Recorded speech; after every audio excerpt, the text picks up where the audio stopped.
අයිබෝවන් ශ්‍රද්ධාකාමී තුන්රුවනට බෙහෙවින්ම ආදරය කරන සෙනෙහස දක්වන ගෞරව පුද සත්කාර කරන සම්මාන දක්වන මගේ ආදරණීය සදහවත් පිරිස මේ සූදානම් වන්නේ ඉරිදා මෙත්නෙත් පාමුල ධර්මදේශනාව ශ්‍රවණය කිරීම සඳහායි.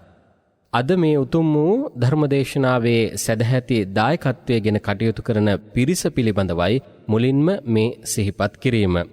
උඩුගම්පොළ ජම්බුවත්ත අස්ගිරිවල්පොළ අංක 205 නිවසේ පදිංචි නන්දා ඩයස් බණ්ඩාර මහත්මිය ඉතාමත්ම ගෞරවයෙන් මේ උතුම් ධර්මදේශනාව සඳහා එක් දායකත්වයක් ගෙන කටයුතු කරන අතර අනෙක් දායකත්වය ගෙන කටයුතු කරන්නේ මාතර ඌරුබොක්ක කිරිපිටිය පාර සරසවි නිවසේ පදිංචි කුසුමා වනිගසේකර මහත්මිය විසින්.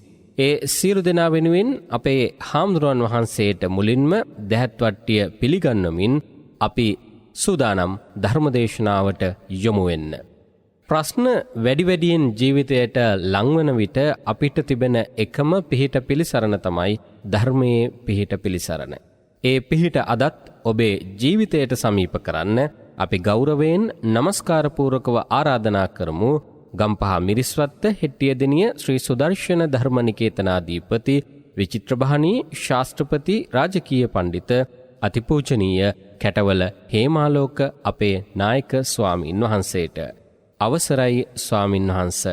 සාදු සාදු සාදු. අනන්ත ගුණ බල ඇති භාග්‍යවත් බුදුරජාණන් වහන්සේගේ සම්බුද්ධ ශාසනයෙන් බොහෝ ගුණදහම් වඩා පුණ්‍ය පක්ෂයේ ප්‍රබල පින්කම්වල ආනිසංස වශයෙන් දිව්‍යාත්ම භාව ලද අප්‍රමාණ දිව්‍ය බ්‍රහ්ම සමූහයටයි සුපුරුදු ලෙස අදත් අපි ගෞරවනීය පූජනීය ආරාධනාව සිද්ධ කරන්නට සූදානම් වෙන්නේ මෙසේ. අහස් වේමන් බැඳ අපමණ සුවවින්ද සැනසෙන දෙවිඳුනේ ඔබ වෙත පුදනිමි අප සතු පින් පිඬ හැරයොම් කරනෙමි දම් දේශනා සඳ ඒදම් ඇසුමට සදහැති සිතකින් කරනා ඇරයුම පිළිගෙන සතුටින් වඩිනෝ මැනවි මෙත් ගුණ පිරිසිතකින්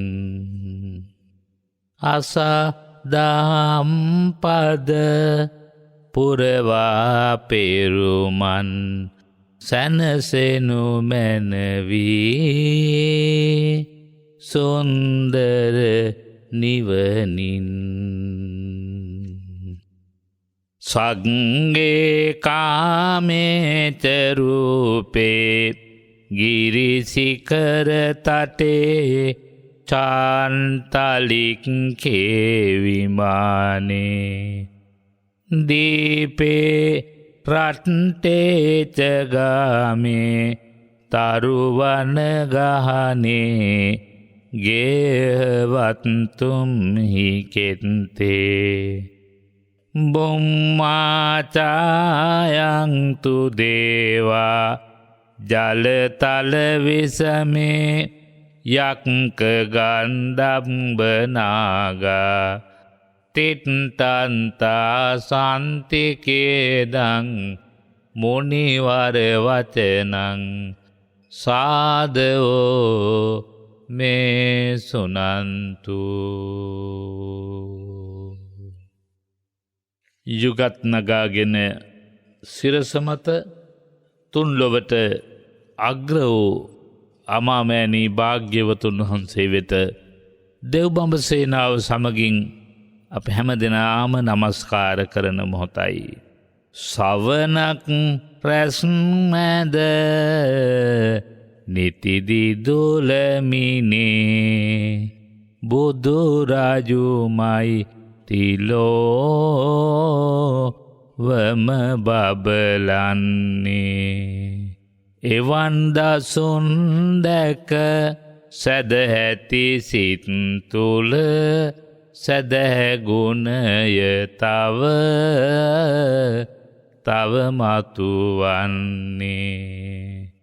එවන් සැදැහැති පින්නැති සිත් තුළ බුදුදහමේ අම සුවය රැඳෙන්නේ. එවන් සැදැහැති දෙව්බඹ සමගිනි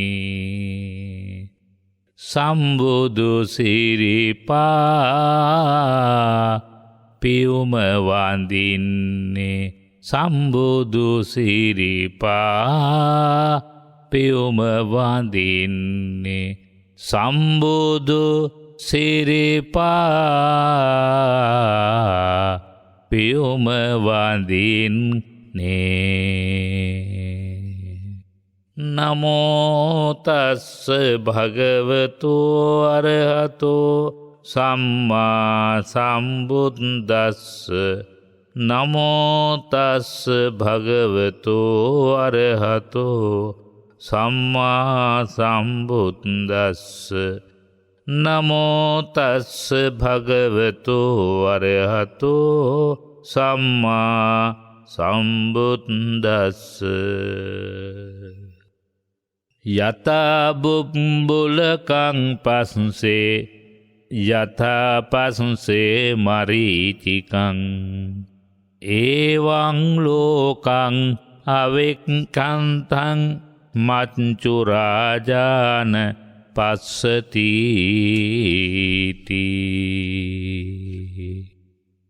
ලෝතුරා දහම් හඬින් සකීය ජීවිතය සෝභාමත් කරගෙන සමස්ත ලෝකයාගේම ජීවිතයේ සෝභාමත් කරන්නට ඒ මගේ භාග්‍යවතුන් වහන්සේ වදාළ බුද්ධ අවවාදය සක්‍රීය බවට පත් කරමින් වැඩ ඉන්න මහා සංඝරත්නයට අපගේ ගෞරවය පිරිනමන මොහොතයි. මගේ භාග්‍යවතුන් වහන්සේ චරත භික්කවේ චාරිකං බහුජන හිතාය බහුජන සිකාය අත්තාය හිතාය ලෝකානුකම්පකාය. මේ බුද්ධ අවවාදය උතුම් කොට සලකන්නටයි භාග්‍යවතුන් වහන්සේ සකීය ශ්‍රාවක මහා සංඝරුවන්ට අනුශාසනා කළා. ඒ තුළ උසස් පණිවිඩ රාශියක් තියෙනවා. මතු පිටින් දකින සාමාන්‍ය අර්ථයට වඩා ගැඹුරු අර්ථයකින් ඒ වාක්‍ය විග්‍රහ කරගත්තොත් වටිනවා. චරත භික්කවේ චාරිකං. මහණෙනි ඔබ වහන්සේලා හැසිරෙන්න. කොහෙද හැසිරෙන්නේ? තමා තුලත් ධර්මය රැගෙන ධර්මය තුල තමාගේ හිත හසුරුවන්න. ඒක චරත කියන වචනේ ඒක තේරුමක්. ඒක පින්නැති පැවිදි උතුමන් වහන්සේලට වගේම මේ දහම් මහාන ගිහි පින්නතුන්ලටත් පොදු කාරණාවක්. පින්නැති ඔබට දහම් අසන්නට අනුශාසනා කරන්නේ දේශනා කරන්නේ චරත පින්නැති ඔබ තුල ධර්මය හැසිරෙනවා දකින්නට භාග්‍යතුන් වහන්සේ තුල තියෙන කැමැත්ත නිසායි. චරත භික්කවේ චාරිකං. අනික් අතින් බහුජන හිතාය ධර්මධාරී පැවිදි උතුමන් වහන්සේලා ධර්මධාරී ගිහි භවතුන් තමන් දත් අත්දැකීම් ලත් යම්කිසි ධර්ම කොට්ඨාශයක් ඇද්ද ඒ ධර්ම කොට්ඨාශය ලෝකයට ඉතා ආදරෙන් ඉතාම මෙත්සිතින් යුක්තව දේශනා කරන්න ඕනේ. බහුජන හිතාය චරත භික්කවේ චාරිකං බහුජන හිතාය බොහෝ දෙනාට හිත පිණිස. හිත පිණිස කිව්වේ මොකද? සතුට පිණිස, සොම්නස පිණිස, අවබෝධය පිණිස, දෙලොව අභිවෘද්ධිය පිණිස. සැකවින් සිහිපත් කළොත් පරම ශාන්ත නිබ්බාන ධාතුවෙන් සැනසීම දක්වා යන ගමන් මඟ පැහැදිලි කරන්නට ඒ මග හිත හසුරුවන්නේ කෙසේදයි කියා දෙන්නට ධර්ම දේශනා කළ යුතුයි. අත්තාය හිතාය අනුන්ට පමණක් නෙමේ තමන්ගේ හිත පිණිසත් මේ ධර්මයේ පවිච්චි කරලා ඒ ධර්මයේ සුවය අත්දැකීම් බවට පත් කරගෙන ලෞකික සුවයක් තියෙනවා ධර්මයේ තුල ඒ සුවයත් අත්දැකීමින් ලෝකෝත්තර සුවයක් තියෙනවා ධර්මයේ තුල ඒ සුවයත් අත්දැකීමින් මහණෙනි ලෝකයාට දහම් චාරිකාවේ දෙන්න. අත්තාය හිතාය ලෝකානුකම්පකාය. ලෝකයා කෙරෙහි නිතර අනුකම්පා කරන්න. භාග්‍යවතුන් වහන්සේ මහා කාරුණික කියලා අපි නිරන්තරයෙන් හඳුන්වන්නේ.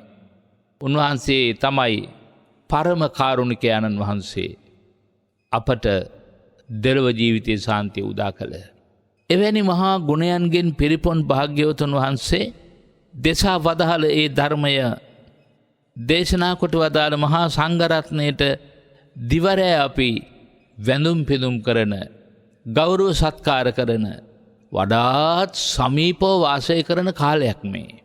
වස්සාන ඍතුව තුල ඒ බුද්ධ අවවාදය තමාගේ ජීවිතයට ආදේශ කරගන්නට කැපවෙන එකයි වස්සාර මාසය තුල අපේ දායක දායිකාවන්ගේ මූලික අරමුණ. එනිසා මල් පහන් ආමිස පූජාවන්ට පමණක් නෙමෙයි ප්‍රතිපත්ති මාවතට හිත පුහුණු කරගෙන ප්‍රතිපත්ති මාවතේ හිත සංවර්ධනය කරගන්නත් දායක දායිකාවෙනි පින්නැති ඔබට ලැබෙන දුර්ලභ අවස්ථාවක් මේ. මේ කාල පරාසය තුල මගේ බුද්ධ ශාසනයෙහි යමෙක් යමක් දානාදී ධර්ම වශයෙන් වපුරනවද ඒ බඳු අයට මහා ආනිසංසයක්. සරලව සිහිපත් කරොතින් කටින මහා ආනිසංසයයි කියලා වදාරන ගරුවානුසංසයට හිමිකම් කියන්නටත් මේ සම්බුද්ධ ශාසනයේ චීවර පූජාවෙන් පිණ්ඩපාත පූජාවෙන් මේ වස්තු මාසය තුල සේනාසන පිළිසකර කිරීමෙන් එවැගේම ගිලන් බවට පත්ව වැඩ ඉන්න යම් තාක් දෙනා වහන්සේලා ඇද්ද කුසගිනි රෝගය ඇතුළු කරගත් යම් තාක් රෝගාබාධවලට ප්‍රතිකර්ම කරන්නට බේත් හේත් ලබා දෙන්නට අවශ්‍ය සිව්පසේ වගේම පහසුකම් වගේම ධර්ම දානයෙන් තම ජීවිතේ සෝභාමත් කරගන්නට මහා සංඝරත්නයට ලොකු රුකුලක් මේ කාල සීමාව තුල අපේ පින්නතුල්ලා ලබා දෙනවා. ඒ අතර ඒ සම්බුද්ධ ශාසනයේ සිසිලස ලෝකයට බෙදා දෙන්නට ධර්ම දානමය පින්කමට ශක්තිය ලබා දෙන දායක දායිකාවන් මහා මෙහෙවරක් එක පැත්තකින් භික්ෂුන් වහන්සේලා විශේෂයි අනිත් පැත්තෙන් සමස්ත ලෝකයේහි දායක දායිකාවන් විසින් සිද්ධ කරනවා. අද දවසෙත් අපට මෙත්නෙත් පාමුල සිට ඒ උතුම් ධර්ම දානමය පින්කමේ රස විඳින්නට අර්ථය නෙලා ගන්නට මා සිහිපත් කළ හැටියට මෙලව ජීවිතයේ අර්ථයත් පරලොව ජීවිතේ ගමන පුරාවට අර්ථවත් ජීවිත ගමනක යෙදෙන්නටත් පාරමිතා පුරන්නටත් හැකි තාක් උත්සාහ කොට මේ ගෞතම ශාසනයම නිවනින් නිවී යන ගමනට ශක්තිය පිණිසත් ධර්ම දානමෙන් පිරිනමන්නට සෝදානම් වෙන්නේ උඩුගම්පල ජම්බුවත්තේ අංක 205න් යුතු නිවසේ අස්ගිරිවල් පොළ සිට නන්දා ඩයස් බණ්ඩාර පින්වත් මැතිනිය මේ පින්කමේ මූලික දායකත්වය දරනවා. මේ පූජා භූමිය තුල විශේෂයෙන් මෙත්නෙත් මාවල වැඩසටහන තුල අද අපි අනුස්මරණය කරන හේමචන්ද්‍ර කටුවාපල පින්වත් මැතිතුන් සිහිපත් කරමින් ඊට අතිරේකව තවත් උදාර අරමුණු ශාසනික වශයෙන් සහ පෞද්ගලික වශයෙන් තබාගෙන මේ පින්කම් සිද්ධ කරන දායිකාවක් වශයෙන් අපි විශේෂයෙන් කරුණාවෙන් ගෞරවයෙන් යුක්තව සිහිපත් කරන්නට ඕනේ. එතුමියගේ දායකත්වයේ පිළිබඳව එතුමියගේ පින්වන්ත අරමුණ පිළිබඳව වෙනත් අරමුණු පිළිබඳව අපි ධර්ම දේශනා සමාප්තියේ සිහිපත් කරන බලාපොරොත්තු ඇති කරගන්නමින් ඊළඟ දායකත්වයක් සිහිපත් කරන්න ඉතාමත්ම ගෞරවයෙන් මාතර ඌරු බොක්කේ කිරිපිටිය පාරේ සරසවි නිවසේ කුසුමා වනිගසේකර පින්වත් මහත්මිය මේ පින්කමේ ඊළඟ වටිනා දායකත්වයට සම්බන්ධ වෙනවා. එම සදැහැති ගුණබර දායක පින්නතුන්ලාගේ උතුම් අරමුණු පිළිබඳව අපි ධර්ම දේශනාව සමාප්තියේදී සිහිපත් කරන්නටයි බලාපොරොත්තු වන්නේ. වාසනාවන්ත පින්නතුනි, අද අපි මේ ධර්ම දේශනා මාලාවට පිවිසුණු එක්තරා කතා පුවතක් ඒ කෙලීම තථාගත දේශනාව පමණක් නෙවෙයි, තථාගත ශ්‍රාවකයන් විසින් විවිධ වූ කෝණවලින් ධර්මය දැකලා ඒ ධර්මය ඔස්සේ ජීවිතයට ළඟා කරගන්නට පුළුවන් ආදර්ශ පිළිබඳ කතා පුවතක්, පුංචි පුංචි කතා පුවත් රාශියකින් පෙළ ගසාගෙන අදත් සිහිපත් කරන්නයි සූදානම. පින්නත් ඔබට මතකයි අපි ජාතක පොත් වහන්සේ මුල් කරගෙන වෙනත් කතාපුවත් මූලික කරගෙන මේ අද ආරම්භ කරන කතාපුවත් පෙළෙහි එක්තරා තැනකට පැමිණිලා ඒ කතාපුවත් ටික දිගහැර ගන්නට යෙදුණා. අදත් අපි සාකච්ඡා කරන්නේ භාග්‍යවත් බුදුරජාණන් වහන්සේ අත්දැකීම් තුළින් ජීවිතය සෝභාමත් කරගන්නට කෙනෙකුට ධර්මය කොතරම් පරිහරණය කළ හැකිද කියන කාරණාව පැහැදිලි කරගන්නටයි මේ දේශනාව දිගහරින්න බලාපොරොත්තු වන්නේ. අපි බාහිර කතාපුවතට යන්නට පෙර අද අපි මාතෘකා කළ ගාථා රත්නය කෙරෙහි අවධානය යොමු කරගමු. යතා බුබ්බුලකං පස්සේ යතා පස්සේ මරීචිකං ඒවං ලෝකං අවෙක්කන්තං මච්චුරාජාන පස්සති. ද මේ ගාථා රත්නය මොකක්ද අදහස් කරන්නේ? කෙනෙකුට ජීවිතයේ හමුවෙන අත්දැකීම් ගැඹුරින් විග්‍රහ කරගන්න පුළුවන් නම් ඒ අත්දැකීම් තුළින් ජීවිත යථාර්ථය නැත්නම් ධර්ම යථාර්ථය ධර්මතාවය මනවින් දකින්න අවබෝධ කරගන්න පුළුවන් නම් ඒ අත්දැකීම් සම්භාරයම යට බණපොතක් බවට පත් වෙනවා. පින්නති ඔබේ ජීවිතයත් එහෙමයි. අපේ ජීවිතත් එහෙමයි. අත්දැකීම් තමයි ලෝකේ වටිනාතම බණපොත බවට පත්වන්නේ.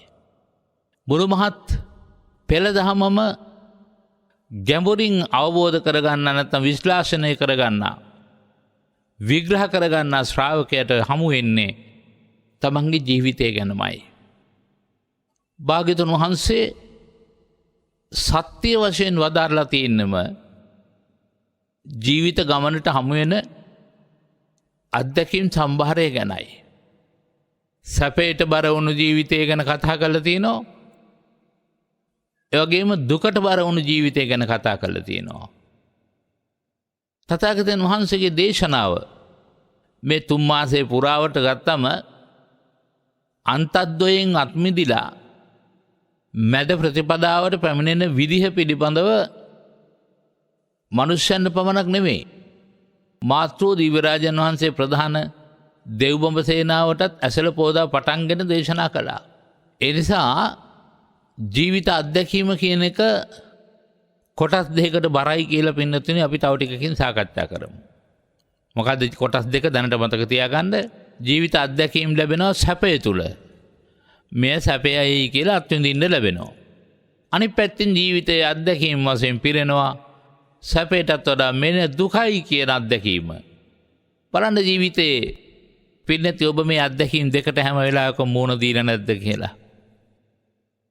ඔබ ධර්මතාවයෙන් ශක්තිමත් වෙනකොට සැපයේ අන්තය තුල නතර නොවි පින්නති ඔබට සැපයේ දිහාවේ මැද දෘෂ්ටි කෝණයකින් මධ්‍යම ප්‍රතිපදාව දෘෂ්ටි කෝණය කියලා අපි කියමු. අන්තවාදී දෙකට මැද ඉඳගෙන ඒ සැපේ දිහා බලන්න පුළුවන් නම් අන්න ඔබ අර ජීවිත අත්දැකීම තුල නොයැලෙන හිතක් හදාගන්න පුළුවන් ශක්තිය උපදව ගන්නවා.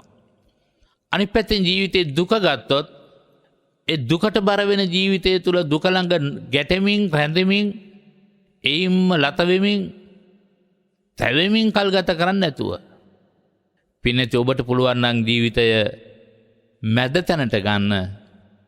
අන්න පින්නති ඔබ මධ්‍යම ප්‍රතිපදානුකූල දෘෂ්ටි කෝණයකින් තමන්ගේ සම්මාදිට්ඨිය හදාගත්ත කෙනෙක් වෙනවා. සම්මාදිට්ඨිය අනුව එයයි.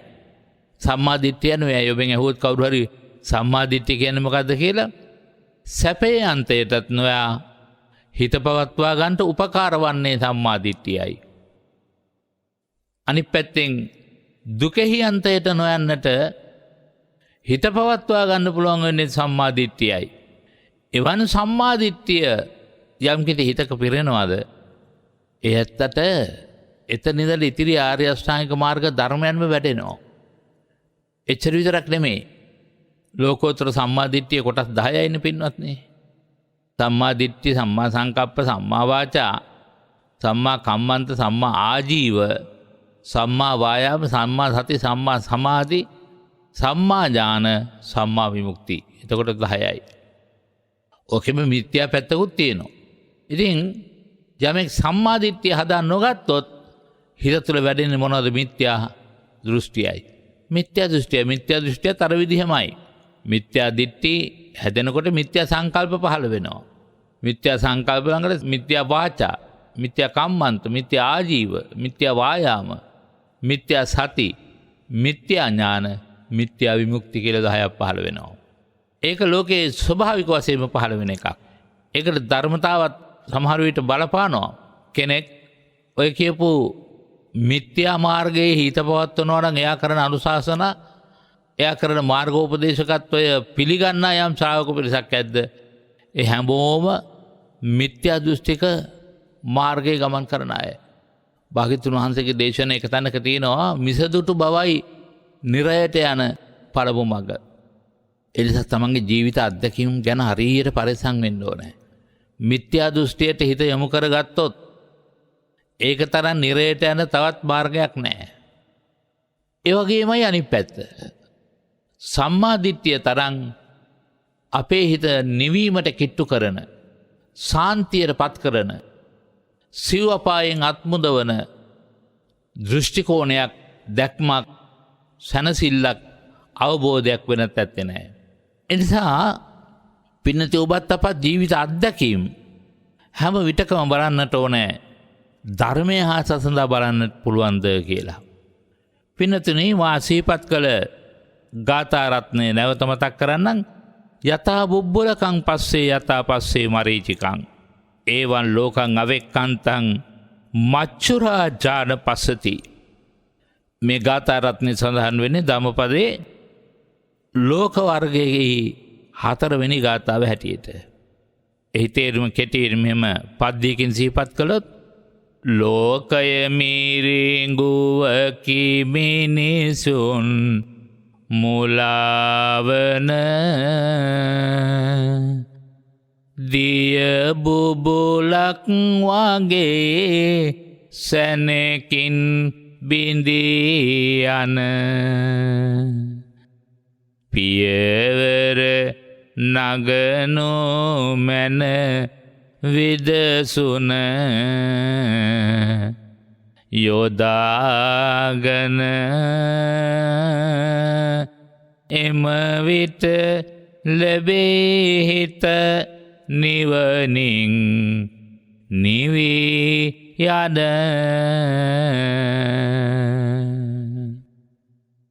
ලෝකය මිරිඟුවකි මිනිසුන් මුලාවන. මහණෙනි, මේ ලෝකය කියලා කියන්නේ හැබැවින්ම මිරිඟුවක්. පින්නත් ඔබ දන්නවා මිරිඟුව කියන්නේ කුමක්ද? දැඩි ලෙස පායන කාලෙට අපි වැලි තලාවකින් යුක්ත මාර්ගයක ගමන් කරනවා නම්, එහෙම නැත්නම් තාර දැමූ පාරක, කොන්ක්‍රීට් පාරක ගමන් කරනවා නම් ඈත අපට පේනවා විශාල ජල කඳක් සිසිල උපදවමින් ගමන් කරනවා වාගේ, රැලි නංවමින් ගමන් කරනවා වාගේ. අපි නිකම් විශේෂ කතාවට කියන්නේ මිරිඟුව හොයන මුවපොව්වන් වගේ. අපි වෙහෙසට පත් වෙලා, මහන්සියට පත් වෙලා දිවගෙන ගියොත් යම් තැනක අපට ඒ ජලයේ මුණ ගැහිවි කියලා වෙහෙසක් මිස කවදාවත් ඒ මිරිඟුවෙන් නම් අපේ පවස සංසිඳෙන්නේ නැහැ, වෙහෙසක් මිස. සමස්ත ජීවිතයටම ආදේශ කරලා බැලුවොත් ඔබ කොයිතරම් ජීවිතයේ සදාතනික සැපේ සොයාගෙන මේ මිරිඟුව පස්සේ ගමන් කරලා ඇද්ද? ඔබට කොච්චර ජීවිතේ මිරිඟුවක් බව වැටහිලා ඇද්ද? එක් කොතරම් මිරිඟුවක් බව ජීවිතේ වැටහුණත් බොහෝ දෙනෙක් එය ධර්ම මාර්ගයට අවතීර්ණ කරගත්තේ නැති නිසා තමයි අපි තවදුරටත් මේ මිරිඟුව තුල දුවන්නේ. යම් තාක්කල් මේ සසර අපි තව ගමන් කරනවාද, ඒ තාක්කල් පින්වත්නි අපි දුවන්නේ මිරිඟුවක් පස්සේ. මේ මමය, මේ මගේය, මේවා මා සතු කරගත යුතුයි කියලා යම් කිසි කෙනෙක් තවදුරටත් තමා සන්තක කර ගැනීමට ලෝකය මහන්සි ගන්නවා නම්, එයා මහන්සි ගන්නේ මිරිඟුව තමා සන්තක කර ගැනීමටයි. යමෙක් මිරිඟුව තුල ජීවත් වෙන්න ඕනේ, මිරිඟුවක් බව දැනගෙන ජීවත් වෙන්න ඕනේ. එතකොට මිරිඟුව තුල මුලා වෙන්නේ නැහැ. පැහැදිලිද පින්නතුරණ මතක් කරපු එක. අපිට ජීවත් වෙන්න සිද්ධ වෙන්න ලෝකයේ තියෙනවානේ මේ ලෝකයම මිරිඟුවක්. එහෙමනම් අපිට නිවන් දකින්නතුරු ලෝකේ ජීවත් වෙන්න වෙනවා. එහෙනම් අපි මිරිඟුව තුල ජීවත් වෙන්න ඕනේ. මිරිඟුව බව දැනගෙන ජීවත් වෙන්න ඕනේ. එතකොට අපි මිරිඟුව ළඟ මුලා වෙන්නේ නැහැ. මිරිඟුව තුල අවබෝධයක් ඇතුව ජීවත් වෙනවා. එතකොට යම් දවසක නිවන් දකින්නවා කියලා කියන්නේ මොකද්ද? මිරිඟුව බව දැනගෙන අවබෝධ කරගෙන මිරිඟුවෙන් එතර වෙනවා. සසරින් එතර වෙන තාක්ම ඔබට මට රැඳෙන්න සිද්ධ වෙන්නේ මිරිඟුව තුල. ඒක අපි හොඳට මතක තියාගමු. සමහර වෙලාවට අපි ලෝකයේ එක ගනුදෙනු කරලා යුතු අයුතුකම් කරලා අවසානයේ ඔබට ඒ වගේ චිත්ත පීඩා එනවා. අපි හිතමුකෝ දරුවෝ හදලා තනලා ලොකු මහත් කරලා දරුවෝ දීගතල දීලා ඔන්න දරුවන්ගෙන් දරුවෝ ලැබුණාට පස්සේ ඒ දරුවන් වෙනුවෙන් යුතු අයුතුකම් ඉෂ්ට කරලා ඔබට යම් දවසක වැටහෙනවා නම් දරුවන්ගේ නොසැලකිලිකම් ලබලා එහෙම නැත්නම් දරුවෝ තමන් බලාපොරොත්තු වෙච්ච මට්ටමට තමන්ට සෙනෙහස රැකවරණේ ළඟා කර දෙන්නේ නැත්නම් අන්න ඔබට වැටහිලා තිනවා අනේ මම මෙතෙක් දුවලා තියෙන මිරිඟුවක් පස්සේ නේද කියලා. අනේ ඒ තන ඔබ දෙවි තැවි ඉන්න එක නෙවෙයි. මේ මිරිඟුව පෙන්නලා දෙන්න තමයි භාග්‍යතුන් වහන්සේ පහළ වුණේ. ඒ මිරිඟුව තමයි මට මේ පෙනෙමින් පවතින්නේ. මම එතන ගැටීමක් ඇති කරගන්නේ නැහැ. මේකත් මට මිරිඟුවක් වශයෙන් දැක ගන්න හොඳ මාර්ගෝපදේශකත්වයක්මයි කියලා හිත හදාගන්න එක තමයි හොඳම දේ.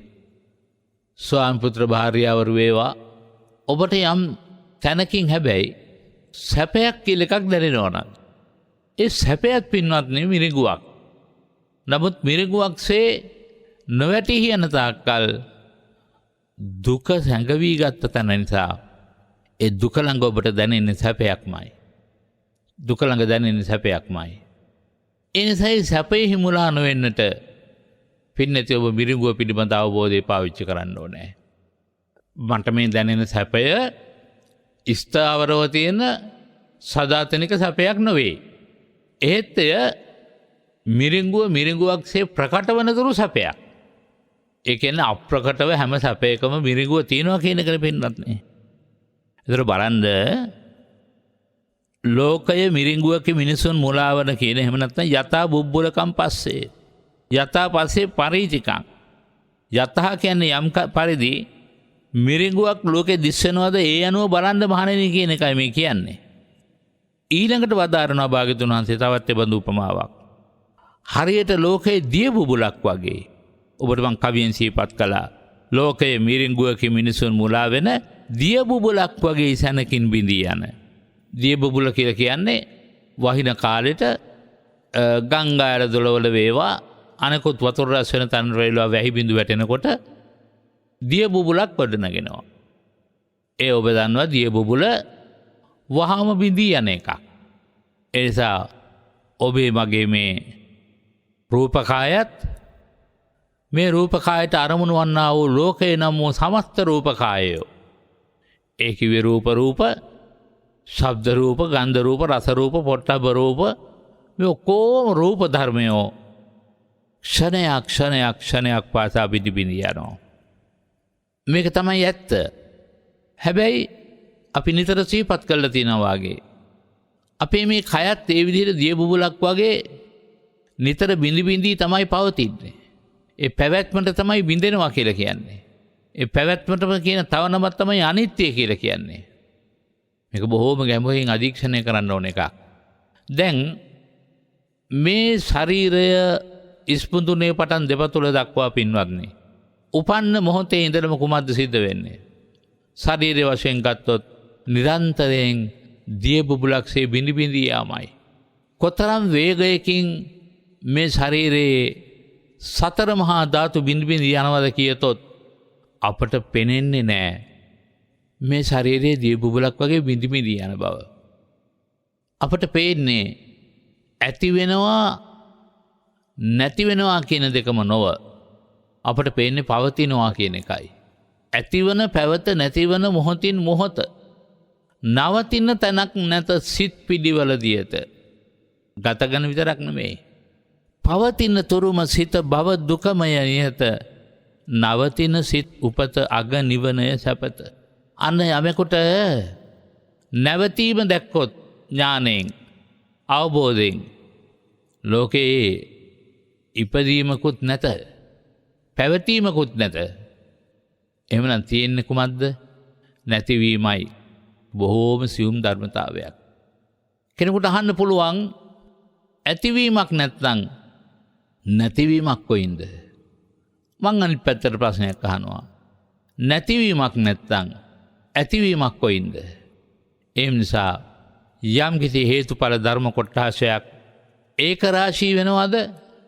ඒකට ඉපදීම කියනවා.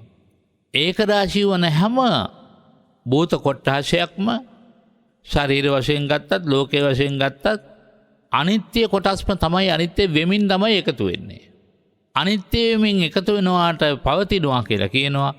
නමුත් සිද්ධ වන හැබෑ ධර්මතාවය මොකද්ද? නැතිවීමයි. ඒ නිසා තමයි ඊතා කුඩා කලලයක් වශයෙන් හට ගන්නා ශරීර කූඩුව ටිකෙන් ටික මව් ගැබ තුල ප්‍රත්‍ය ලැබමින් ආහාර පාන ලැබමින් පෝෂණය වෙනවා කියලා කියන්නේම අර නැතිවන හේතු ධර්ම එකතු වෙනවා කියන එකයි. ඊට පස්සේ දරුවෙක් වශයෙන් බිහි වෙනවා. එතෙන් සිට ළමා විය, තරුණ විය, මධ්‍යම විය, වයෝවෘද්ධ විය කියන මේ හැම ක්ෂණයකම ශරීරය අර කියපු සතර මහා භූතයන්ගේ අනිත්‍යතාවයට පත් වෙමින් ගමන් කරනවා. මේක බොහොම ගැඹුරු ධර්මතාවයක්. මේ තුල ආත්ම වශයෙන් කිසිවක් ගත නොහැකි කියන ගැඹුරුම දහම තමයි භාග්‍යතුන් වහන්සේගේ ධර්මයේ තියෙන විශේෂ ලක්ෂණය. මේක කවරෙක් විසින් හෝ ප්‍රධානය කරන ලද ආත්මයක් නොවේ. කවරෙක් හෝ විසින් ප්‍රධානය කරන ලද වෙනත් බලවේගයක් නොවේ. මේක ලෝකේ ස්වභාවය. බාහිර ලෝකයේ ගත්තොත් අප්‍රාණික ජීවය කියලා එකක් තියෙනවා. ගහකොළ වශයෙන් ගත්තොත් ගහකොළ ජීවත් වෙනවා. යමෙක් යම් තැනක ජීවත් වෙනවා නම් ඒකට ප්‍රාණය කියනවා. එතකොට මේවා බොහෝම ගැඹුරින් බලන්න තියෙන දේවල්. අපිට මේවා ප්‍රකට වශයෙන් යම් යම් පරදායිතාවන් උපදවන ගස්කොළන් දිහා අවධානයෙන් බලා හිටියොත් අපිට පේනවා මෙන්න මේ ගහකොළ වල ප්‍රාණය තියෙනවා කියලා. ඒක කොයිතරම් අවබෝධාත්මක දාර්ශනිකයන්ගේ අවධානයට යොමු වුණාද කියනවා නම් පින්වත්නි, නිගණ්ඨනාත පුත්තගේ දර්ශනය තුල නිරන්තරයෙන් කතා කරන්නේ ගස්කොළන් වලට ප්‍රාණය තියෙනවා. එසා ගස්කොළන් කැඩීම කැපීම පාප කර්මයක් හැටියටයි. දැන් මේ වස් කාලේ විශේෂයෙන් ඒ ගැන අවධානය යොමු කරලා තියෙනවා. භාග්‍යතුන් වහන්සේත් ඒ දර්ශනයට ගෞරව කිරීමක් වශයෙන් තමයි වස් කාලේ එක තැනක වැඩ ඉන්නේ කියලා අනුමත කළේ. මොකද එකක් නිගණ්ඨනාත පුත්තගේ දර්ශනයෙහි ඉදිරිපත් කළා. ලෝකයේ මිනිස්සු ගහකොළ තුරුලතා පාගමින් සිනිමින් යනවා. ඇහැට නොපෙනෙන තරම් කුඩා ජීවිනුත් එහි වාසය කරනවා. එතකොට ජීවීන් දෙකොට්ටාශයක් මරණයට පත්වෙන බව තමයි ඒ දර්ශනයේ දේශනා කරන්නේ. හැබැයි ඒ ප්‍රාණඝාතයක් දක්වාම දරුණු ආකාරයට පත් නොකිරීම භාග්‍යතුන් වහන්සේගේ දර්ශනය යන්තවාදී එකක් නෙමෙයිනේ. බුදුදහම කියන්නේ දාර්ශනික එකක්. හැබැයි උපසපන් භික්ෂුන් වහන්සේලාට අනුමත කරනවා. ඔබ වහන්සේලා අතු ගස්කොළන් වල සිඳින්න එපා. ඔබ වහන්සේලා අඩු ගානේ මලක්වත් නෙලන්න එපා. එය කරවා දෙන කෙනෙකුලවා කරවා ගත්තට පාපයක් නෙවෙයි. ඒ කියන්නේ ගහකොළක් දිහා බැලුවම ඒකට කියනවා අපි ප්‍රාණය තියෙනවා කියලා. මොන ප්‍රාණයක්ද? ඒක අවිඥානික ප්‍රාණයක්. හොඳට මතක තියාගන්න මේ වචනේ. ප්‍රාණය තියෙනවා අවිඥානික ප්‍රාණයක්. ඒක හරීම සූක්ෂමයි පින්වත්නි.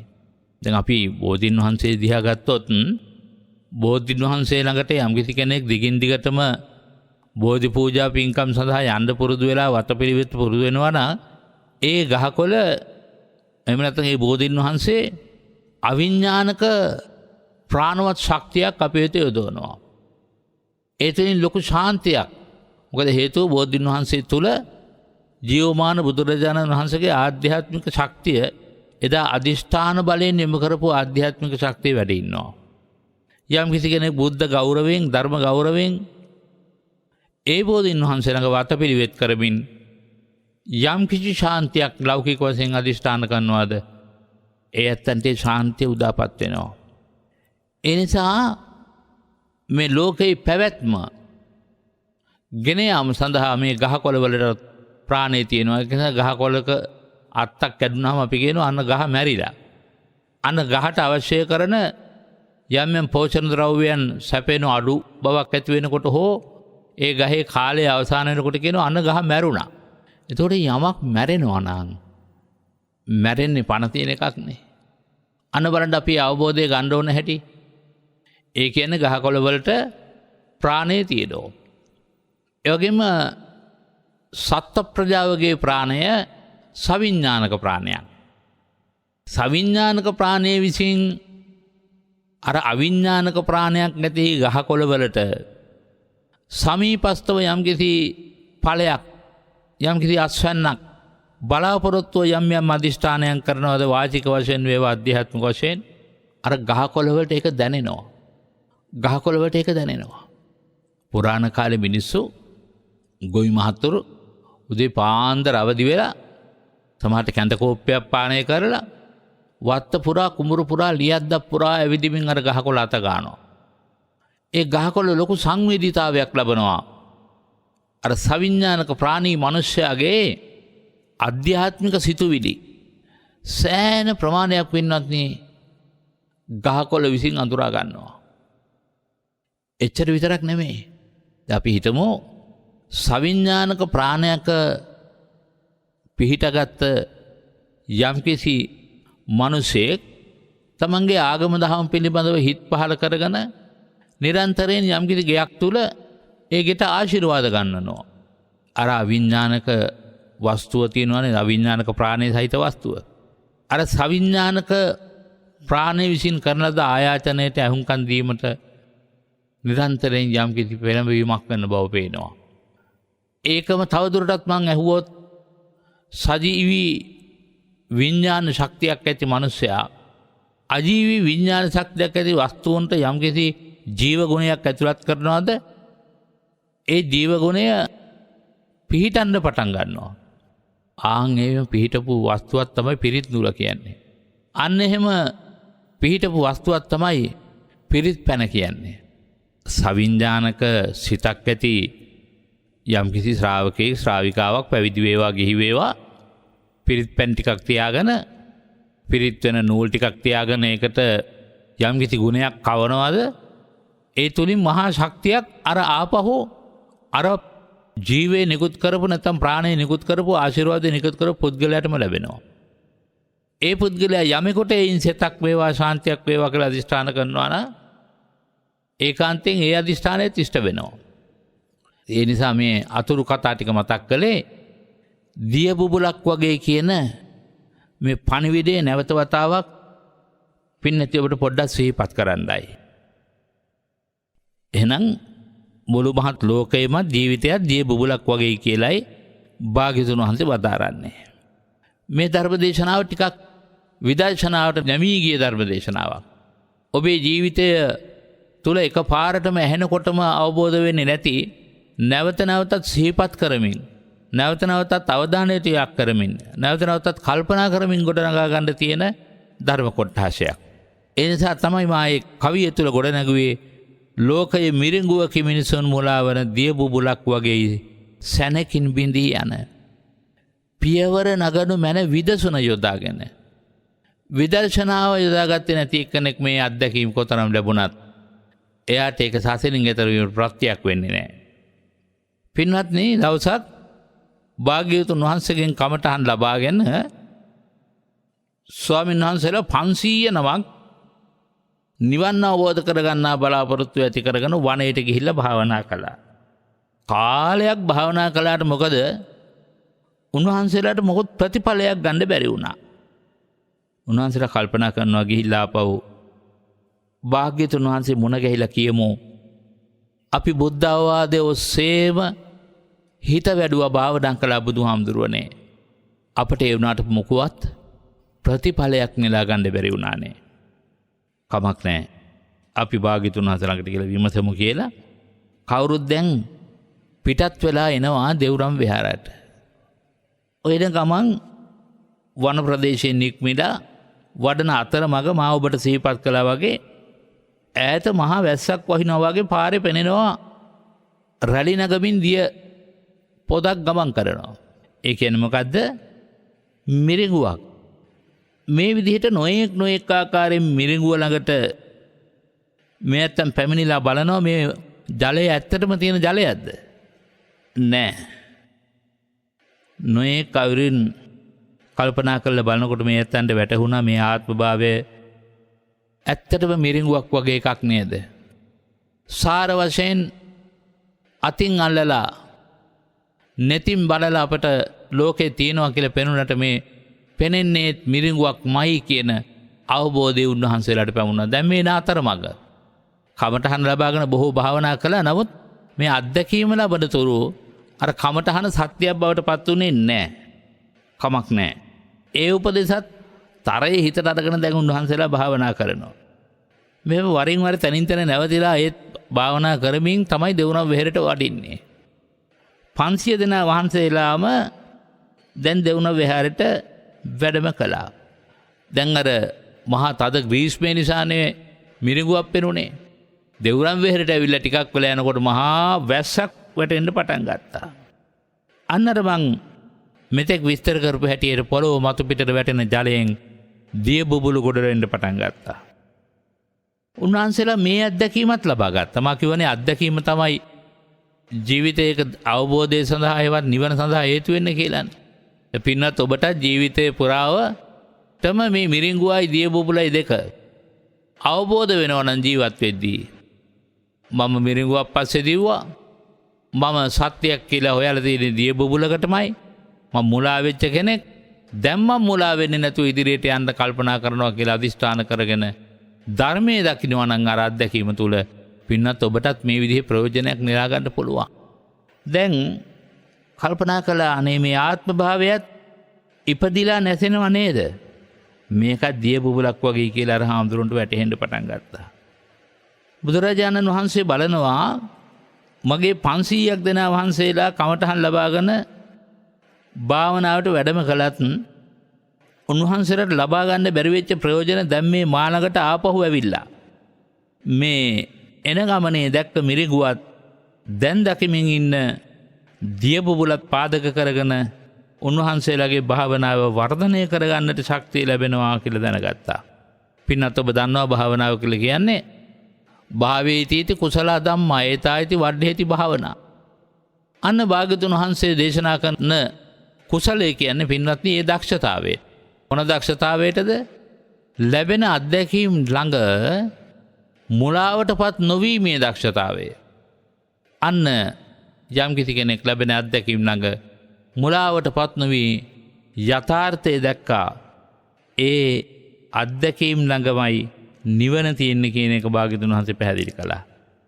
ඒ පැහැදිලි කළ අර සිහිපත් කළ ධර්මගාථාව තුළ අන්තිමට මන් සිහිපත් කළා වගේ එම විට ලැබේ සිත නිවනින් නිවි යන උන්වහන්සේලාට ඒ උත්තරීතර අත්දැකීමට භාග්‍යතුන් වහන්සේ වදාළ අනුශාසනාව තවදුරටත් ශක්තිමත්ව ලබා ගන්න පුළුවන්කම ලැබුණා සංසාර තාරිකාවේ අවසානයේ දකින්න.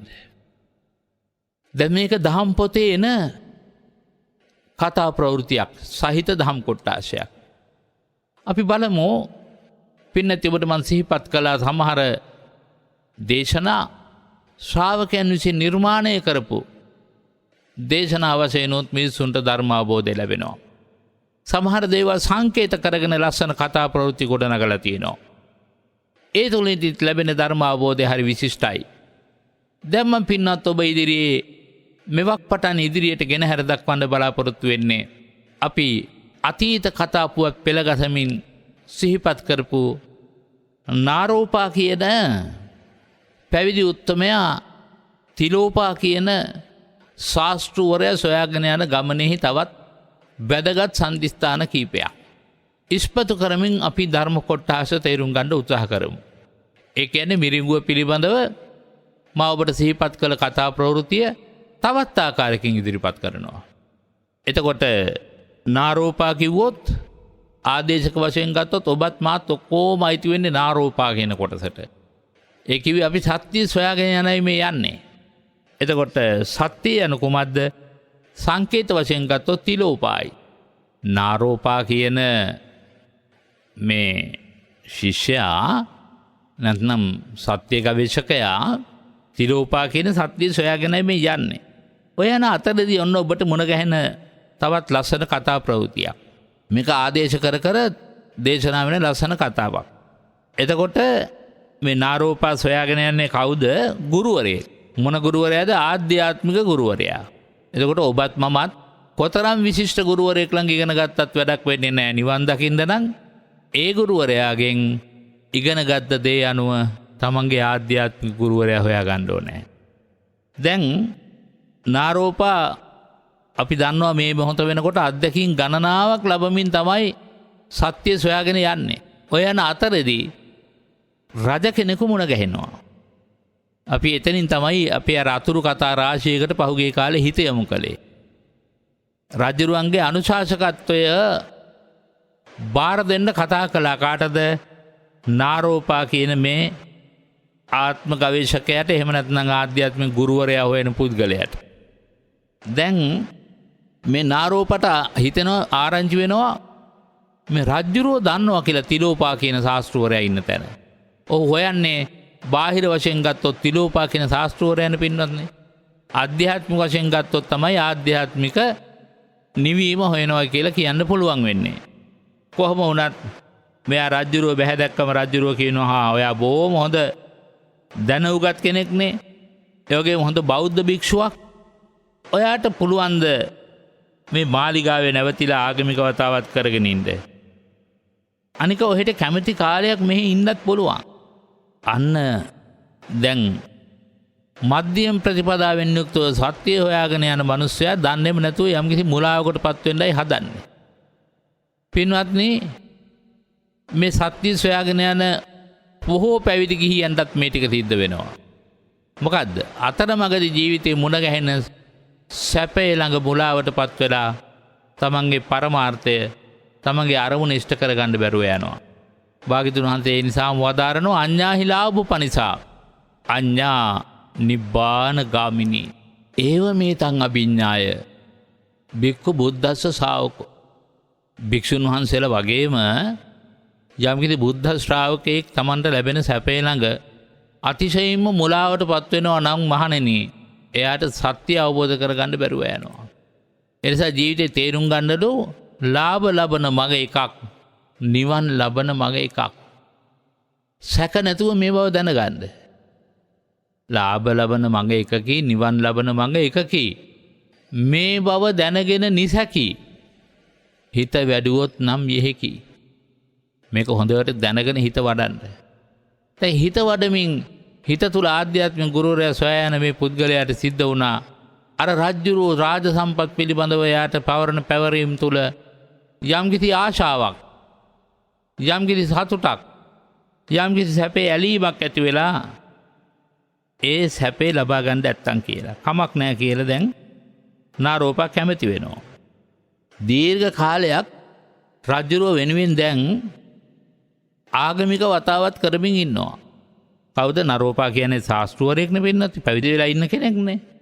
රාජ්‍යරෝ ටික කලක් ගත වුණාට පස්සේ යෝජනාවක් කරනවා. මොකද්ද? ඔබ වහන්සේට නරකද සිවුරුව ඇරලා මගේ දුව කසාද බඳින්න ලැබුණොත්? නරෝපට හොද්දටම කේන්ති ගියා. දැන් නරෝපා ගිහි ගෙදරින් වෙන් වෙලා විවාහත් වෙලා විවාහයනොත් දෙකටට ගමන් කරලා සත්‍ය හොයාගෙන යන ගමනේදී ආයි ආපස්සට යන්න ගිහිගෙට වැදෙන්න යෝජනාවක් කළාම කොච්චර කිපෙන්නේ නැද්ද නේද? තද කිපීමක් ඇති වුණා. දැන් පින්නත් ඔබෙන් ඇහුවොත් සමහරලාට කෙනෙක් ජීවිතේ විවාහය තුලින් ඇතිවෙච්ච යම්කිසි ගැටලුසාරී තත්ත්වයන් මත යම්කිසි කලකිරීමක් ඇති වෙලා කියනවා ඒ අය උපනුපන් ජාතිවත් මට ආයේ මිනිස්සු එපා. එතකොට කවුරු හරි උපනුපන් ජාතිවත් මිනිස්සු එපා කියන එක්කෙනෙකුට ආපහු විවාහ යෝජනාවක් කළොත් එබඳු කාන්තාවකට කොච්චර කිපීමක් ඇති වෙනවද? ඒ වගේ පින්වත්නි, කෙනෙක් පැවිදිවතට එන්නේ සංසාර ජීවිතේ ඒ වගේ ලෝකයේ එක්ක තියෙන බැඳීම් එපා කියලා පුහුණු කරගත්ත හිතකින්. පුහුණු කරගත්ත හිතකින් සමහරට ඒක හඳ හම්බල්ලා තීරණය කරනවා මෙයා මේ පැවිදි ජීවිතේට ඇවිල්ලා තියෙන්නේ සසර බැඳීම් එපා කියන තැනයි. එතකොට සමහර වෙලාවට ගිහිව ගත්තත් ගිහි ජීවිතේ සමහර කෙනෙකුට රූප ගුණේනුත් ලක්ෂණයි. දැනුගත්කමනුත් ඉහළයි. රැකී රක්ෂා වශයෙන්ුත් සැලකිය යුතු තැනක ඉන්නවා. මව්පිය යෝජනා කරනවා විවාහ වෙන්න. අම්මේ මට කරදර කරන්න නම් එපා. මට මේ ඉන්න විදිහට ඉන්න දෙන්න මට උපන් ජාතිවත් කතා දෙයක් එපා. සමහරට ඇයි කියලා ඇහුවොත් එයා කියන්න පුළුවන් කතාවද බැඳපු අය ලබන අත්දැකීම් මං හොඳටම විඳලා තියෙනවා. එහෙම නැත්නම් කියන්න පුළුවන් මට ධර්මයේ වැටහෙනකොට මේ ඔක්කොම දේවල් මිරිඟුවක් බව මේ ඔක්කොම දේවල් වහ වෙනස් වෙන දිය බුබුලක් බව මට වැටහෙනවා අම්මේ. ඒ නිසා මගේ වැටහීමත් එක්ක සංසාරය අවසන් කරන්න මට ඉඩ දෙන්න කියලා ආරාධනාවක් කරන්න පුළුවන්. දැන් මේ නරෝපා කියන්නේත් එහෙම කෙනෙක්. හැබැයි සුළු ප්‍රමාදයකින් රජුරුවන්ගේ යෝජනාවට ඒ කියන්නේ රජසැප විඳින්නට කැමැත්තක් ඇති වුණා. නමුත් ඊට වඩා එහාට යන්න විවාහ ජීවිතයක් දක්වා යන්න රජුරුවන්ගේ දුවව කසාද බඳින්න කීයටවත් හිතක් පහළ වුණේ නැහැ. ඒ නිසා හොද්දටම කේන්ති ගියා නරෝපට. රජුරුවන්ට බැන වැදුනා නරෝපා. රජුරුවත් මොකද කරන්නේ නරෝපාගේ මහානකමවත් හලකන්නේ නැතුව උන්වහන්සේට තදින් පහර දුන්නා. මේ වෙලාවේදී නරෝපා කල්පනා කරන කදිම අදහසක්. දැන් රජුරුවන්ගේ පලිගන්න නම් තමන් ළඟ තියෙන දෙයක පලිගන්න. කල්පනා කරනවා නාරෝපා භාවනාවෙන් යහපතත් උදාපත් කරන්න පුළුවන්. භාවනා කරලා කෙනෙකුට අයහපත උදා කරන්නත් පුළුවන්. මං උන්දට පෙන්වන්නම් මගේ තරම කියලා නාරෝපා භාවනා කරන්න පටන් ගත්තා. මේ නාරෝපා එක්තරා භාවනා ක්‍රමයක් තියෙන පින්වත්නි ඒක අධිබලති භාවනා ක්‍රමයක්. ඒකට කියනවා චක්‍ර සංවර භාවනාව. ඒ චක්‍ර සංවර භාවනාව කියන එකට නාරෝපා හිත යොමු කරගත්තා. දැන් නාරෝපාගේ අරමුණ මොකද්ද? සිත සමාධි කරලා රජුරවන්ට පාඩමක් උගන්වන්න. ඒ අනුවම නාරෝපා හිත සංයමයටපත් කරගෙන ධානාගත වෙලා දැහනින් මිදිලා වටපිට බැලුවා. මොකටද බලන්නේ? රජුරවන්ට දැන් භාවනාවෙන් සාපයක් කරන්න රජුරවන්ට විපතක් උදාපත් කරන්න. වටපිට බලනකොට නාරෝපාවට ඉතිරි වෙලා තිබුණේ හිස් වැලි තලාවක් පමණයි. දැන් එතකොට රජුරුවොත් මාලිගාවත් අර එයාට පෙනෙන්නට සලස්සපු රාජදියණියත් කවුරුවක්වත්ම නැහැ. දැන් මේ මොකද්ද දැකලා තියෙන්නේ? දැන් ඔන්න ඔබට තමා තුළින්ම මේ ප්‍රශ්නෙට විසඳුමක් ගන්න පුළුවන්. මිරිඟුවක් මේ දැකලා තියෙන්නේ. හිස් වැලි තලාවක දැන් ඉන්නවා. අන්න එතුමට කල්පනා වෙනවා එක පියවරක් ධර්ම මාවත එක පියවරක්. අර මම ඔබට මෙතෙක් විස්තර කළේ ඔබට මෙන්න මේ පියවර තමයි වැටහෙන්න ඕනේ. අත්දැකීම් තුළ නිවන දකින්නට නම් මෙන්න මේ අත්දැකීමේ ධර්ම ස්වභාවය මේයි කියලා භාග්‍යවතුන් වහන්සේ වදාළ ධර්මාබෝධය ඔබට ලැබෙන්න ඕනේ. නාරෝපා කල්පනා කරනවා මම මෙතෙක් දවසක් රැවටිලා හිටියේ එක්තරා දෘෂ්ටි මායාවකටයි. නාරෝපට හරි ලැජ්ජ හිතුණා. කලකිරුණ තමන්ගේ අනේ මගේ හිත මේ තරම් මාව මුලාවට පත් කරනවා නේද කියලා. දැන් පින්නත් ඔබටත් ඔබේ ජීවිතයේ ලෝකයේත් එක්ක පවත්වාගෙන යද්දී යම් දවසක වැටුණා නම් අනේ මම මේ තරම් මුලා වෙච්ච හිතක් තියෙන කෙනෙක් මටම මං ගැන ලැජ්ජයි කියලා හිතන අවස්ථා නැද්ද? ඔබ ලෝකයක ගනුදෙනු කරලා ලෝකයට මුලා වෙලා අත්දකින් ලැබුවට පස්සේ ඔබට හිතිලා නැද්ද මටම මං ගැන ලැජ්ජයි?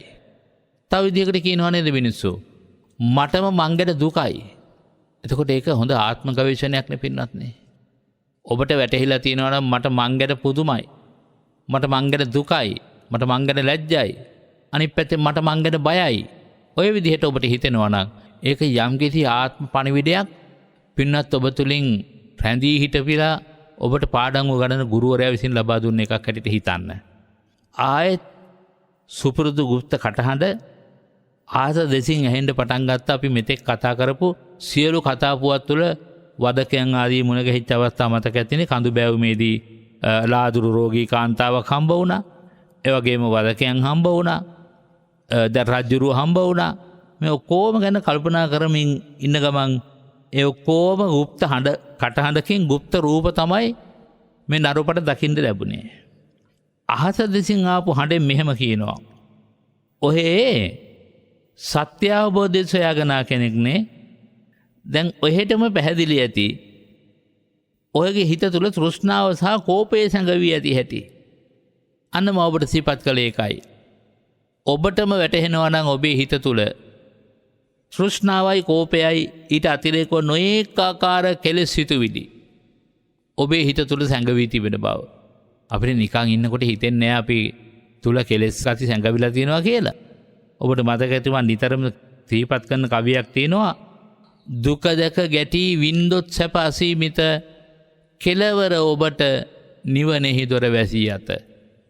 ඇල්මක් ගැටීමක් නොමැතිව නිවාසිත ගෙන යයි ඔබේ සිත සුන්දර නිවන වෙත.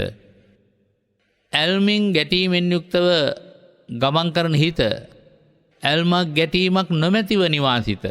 ඇලෙන්නේ ගැටෙන්නේ නැතුව හිත නිවාගත්තොත් අන්න ඔබට නිවනේ ශාන්තිය ලබන්න පුළුවන්. හේතුව මොකද?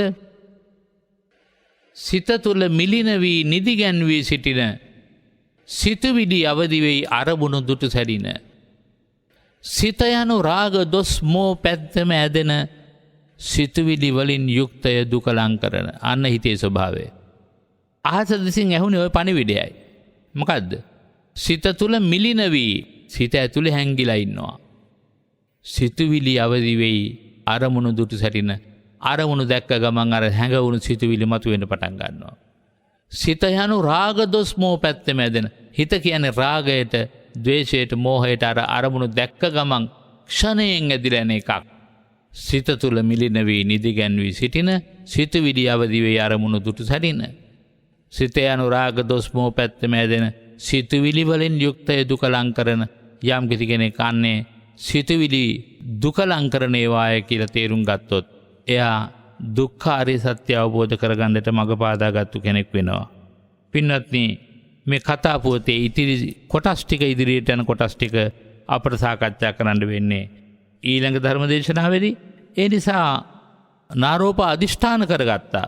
මම හිත තුල තියෙන තෘෂ්ණාවයි කෝපයයි දෙක අතරින්න ඕනේ. දැන් අර රජදුව කෙරෙහි හෝ රජ සැපේ කෙරෙහි තෘෂ්ණාවත් ඒ වගේම රජුරුවන්ගේ යෝජනාවට ඇතිවෙච්ච කෝපයත් දෙක හිත ඇතුළෙම තිබුණා. ඒක සිතුවිලි දෙකක් ඉදිරිපත් වීමක් මිස සත්‍යයක් නෙවෙයි කියන එක අවබෝධ වෙන්න පටන් ගත්තා. ඒ නිසා මම කලහකාමී සිතුවිලි හිතේ හට ගන්න ආකාරය තේරුම් අරගත්තා. එක අතකින් මේක තිලෝපා මුනිවරයාගේම ඇස් බැඳුමක් වෙන්න ඕන කියලා තීරණයට ආවා. පින්වත්නි, අන්න ඒ වගේ අපට මේ ලෝකයේ තුල ලැබෙන හැම දෙයක්ම අපේ අත්දැකීමට හේතු වෙන, නිවන් දකින්න හේතු වෙන කාරණාවල් සමහර විට අපිට ඒවා පිළිබඳ විග්‍රහාත්මක දේශනාවක් කරන්නට වෙලාව නෙමෙයි. මේ වෙලාවේදී අදත් අපට ධර්ම දේශනාවට ශක්තිමත් පූජනීය දායකත්වයේ දරූ පින්නතුලගේ ආරමුණු වෙත සිත යොමු කරන්නටයි සූදානම් වෙන්නේ. අද දවසේ මාසීපත් කළ හැටියට උඩුගම්පල ජම්බුවත් අස්කිරිවල් පොළ අංක 205 යුතු නිවසේහි වාසය කරන නන්දා ඩයස් පණ්ඩාර පින්වත් මහත්මිය මේ උදාර පින්කමේ දායකත්වයේ දරමින් ජීවිතය කළ අනන්ත ප්‍රමාණ පින්කම් වලට තවත් බලවත් පින්කමක් මුසු කළා, ගොනු කළා. එහි මූලික අරමුණ බවට පත්වන්නේ 2021 ජූනි මාසයේ 24 වෙනි දින අභාවයට පත්වුණු හේමචන්ද්‍ර කටුවාපල ආදරණීය ස්වාමිපුරුෂයන්න් වහන්සේට පුණ්‍යානුමෝදනා කරන ප්‍රාර්ථනාවෙන් මෙතෙක් එතුමන් අරමුණු කරගෙන සිදු කරගත්ත පින්කම් වලට මේ උතුම් පින් බලයත් හේතුපකාර වේවා, ප්‍රත්‍ය වේවා කියා ප්‍රාර්ථනා කරනවා. ඒ වගේම 2015 මේ මාස 23 වෙනි දින අභාවයට පත්වුණු ලීලාවතී ජයසූරිය අම්මාටත් 2005 අගෝස්තු මාසයේ 9 වෙනි දින අභාවයට පත්වුණු ඩී.බී. එලාරිස් අප්පුහාමි පියාණන් ඇතුළු සියලු ඥාතීන්ටත් පින් අනුමෝදන් කිරීමයි එතුමියගේ බලාපොරොත්තුව. එමෙන්ම සටහන් කොට තිබෙනවා. දුක්ගිනි වලින් ගිනිගත් හදවත් දහම් සිසිලෙන් නිවාලන ගරුතර කැටවල හේමාලෝක ස්වාමීන් වහන්සේට ඉක්මන් නිරෝගී සුවය හා දීර්ඝායුෂ ප්‍රාර්ථනා කිරීමත් මේ ආත්ම භාවයේදීම උතුම් නිර්වාණ සුවයත් ප්‍රාර්ථනා කරලා තියෙනවා. පින්කම සඳහා සහභාගී වුණු දහම් ඇසීමෙන් අපට දායක වුණු උදව් උපකාර කළ සියලු දෙනාටම ධර්මාවබෝධය පසක් කරගෙන අපි සිහිපත් කළ හැටියට තීලෝපාහෙවත් සත්‍යයේ උතුම් ශාන්තිය උදාපත් කරගන්නට මේ ධර්ම දේශනාමය කුසලය හේතු උපකාර වේවා කියලා ප්‍රාර්ථනා කර තිබෙනවා. එවැනි උතුම් ප්‍රාර්ථනාවන්ම හිතේ දරාගෙන මාතර ඕරුබොක්කේ කිරිපිටිය පාරේ සරසවි නිවසේ කුසුමා වනිකසේකර පින්නත් මහත්මිය බලාපොරොත්තු වෙනවා එතුමියගේ එම පින්වත් මහත්මාගේ දෙපාර්ශ්වයේ අභාවයට පත්වුණු දෙමව්පියන් සහෝදර සහෝදරියන් නැන්දනිය ඇතුළු සියලු ඥාති පිරිසට පින් අනුමෝදන් කරවන පරම පවිත්‍ර ප්‍රාර්ථනාව ඒ සියලු ඥාතීන් පරලොවින් අත්පුරා සිත්පුරා නෙත්පුරා මෙපින් අනුමෝදන් වෙත්වායි ප්‍රාර්ථනා කරමු. සුජීවත්ව වාසය කරන සුමතිපාල රාජපක්ෂ පින්වත් ස්වාම පුත්‍රයන්න්ට සෝමසිරි පේමා සුමනා ලීලා චන්ද්‍රා රාම්‍යා කියන සහෝදර සහෝදරියන්ට හා එකී පවුල්වල සියලු දෙනාට නිදුක් නිරෝගී සුවය ප්‍රාර්ථනා කරලා තියෙනවා. ඒ වගේම ජූලි මාසයේ ජන්මදිනය සමරන චින්තනී ශානිකා දියණිවරු දෙදෙනාටත් ආශිර්වාද කරලා තියෙනවා. ආදරණීය පුතණුවන් බෑණනුවන් මොනුපුඩු මිනිපිරියන් සහ පවුල්වල හැම දෙනාටම සෙත සාන්තිය වේවායි ප්‍රාර්ථනා කරමින් අවසානයේ මා ඇතුළු නෙත් කාර්ය මණ්ඩලයට ආදරෙන් සෙත් ප්‍රාර්ථනා කරලා තියෙනවා. අපද රැස් කරගත් සියලු පුණ්‍ය ශක්තිය අනුභවයේ දායකත්වයේ දරුවෝ ඔබ හැම දෙනාගේ සියලු ප්‍රාර්ථනා ඉෂ්ට සිද්ධ වීමට හේතු උපකාරම වේවා කියලා ප්‍රාර්ථනා කරමු. ආකාසට්ටාච බුම්මට්ටා දේවානාගා මහිද්దికා පුඤ්ඤන්තං අනුමෝදිත්වා චිරං රක්칸තු සම්මා සම්බුද්ධ ශාසනං චිරං රක්칸තු සම්මා සද්ධම්ම දේශනං චිරං රක්칸තු සම්මා සම්බුද්ධ ශාවකන්ති. සාදු සාදු සාදු. කෝපය තෘෂ්ණාව අත්හැර ජීවිතය දිනන්නට අවශ්‍ය කරන මඟ අදත් මැනවින් විවර කර දෙමින් ඉරිදා මෙත්නෙත් පාමුල ධර්මදේශනාව පවත්වන්නට වැඩමවන්නට යෙදුණු ගම්පහ මිරිස්වත්ත හෙට්ටියදිනිය ශ්‍රී සුදර්ශන ධර්මනිකේතනාධිපති විචිත්‍රබහණී ශාස්ත්‍රපති රාජකීය පණ්ඩිත අතිපූජනීය කැටවල හේමාලෝක අපේ නායක ස්වාමින් වහන්සේට අපි කවුරුත් ඉන්න තැනක සිට හයියෙන් හඬනගා සාදු හඬක් පවත්වමින් නිදුක් නිරෝගී සුව චිරජීවනයේ හා උතුම් ධර්මාවබෝධය ලැබේවායි ප්‍රාර්ථනා කරමු. කෙටි විරාමයක් අපි ලබා ගන්න සූදානම් වෙන්නේ. විරාමයෙන් අනතුරුව නැවත ඔබට එක්කාසු වෙන්න පුළුවන් ඉරිදා මෙත්නෙත් පාමුල ධර්ම සාකච්ඡාව සමගින්.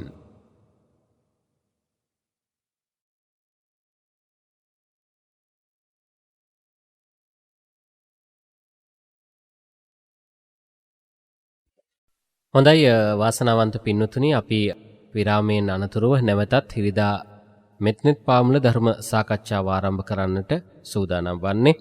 ඔබ බෙහෙවින්ම ආදරය කරන ගෞරවයෙන් සලකන මේ උතුම් වැඩසටහන තුළ බොහෝ ප්‍රශ්න විසඳා ගැනීම සඳහා අපට පහුගිය කාලය පුරාවටම දුරකථන මාර්ගයෙන් කතා කරලා විවිධ ප්‍රශ්න ඉදිරිපත් කරන්නට යෙදුණා. අද ඒ ප්‍රශ්න වලටත් අපි ඉඩකඩ වැඩි වශයෙන් ලබා දෙමින් මේ ධර්ම සාකච්ඡාව උදෑසන 10 දක්වා ඔබට සමීප කරන්නට බලාපොරොත්තු වෙනවා.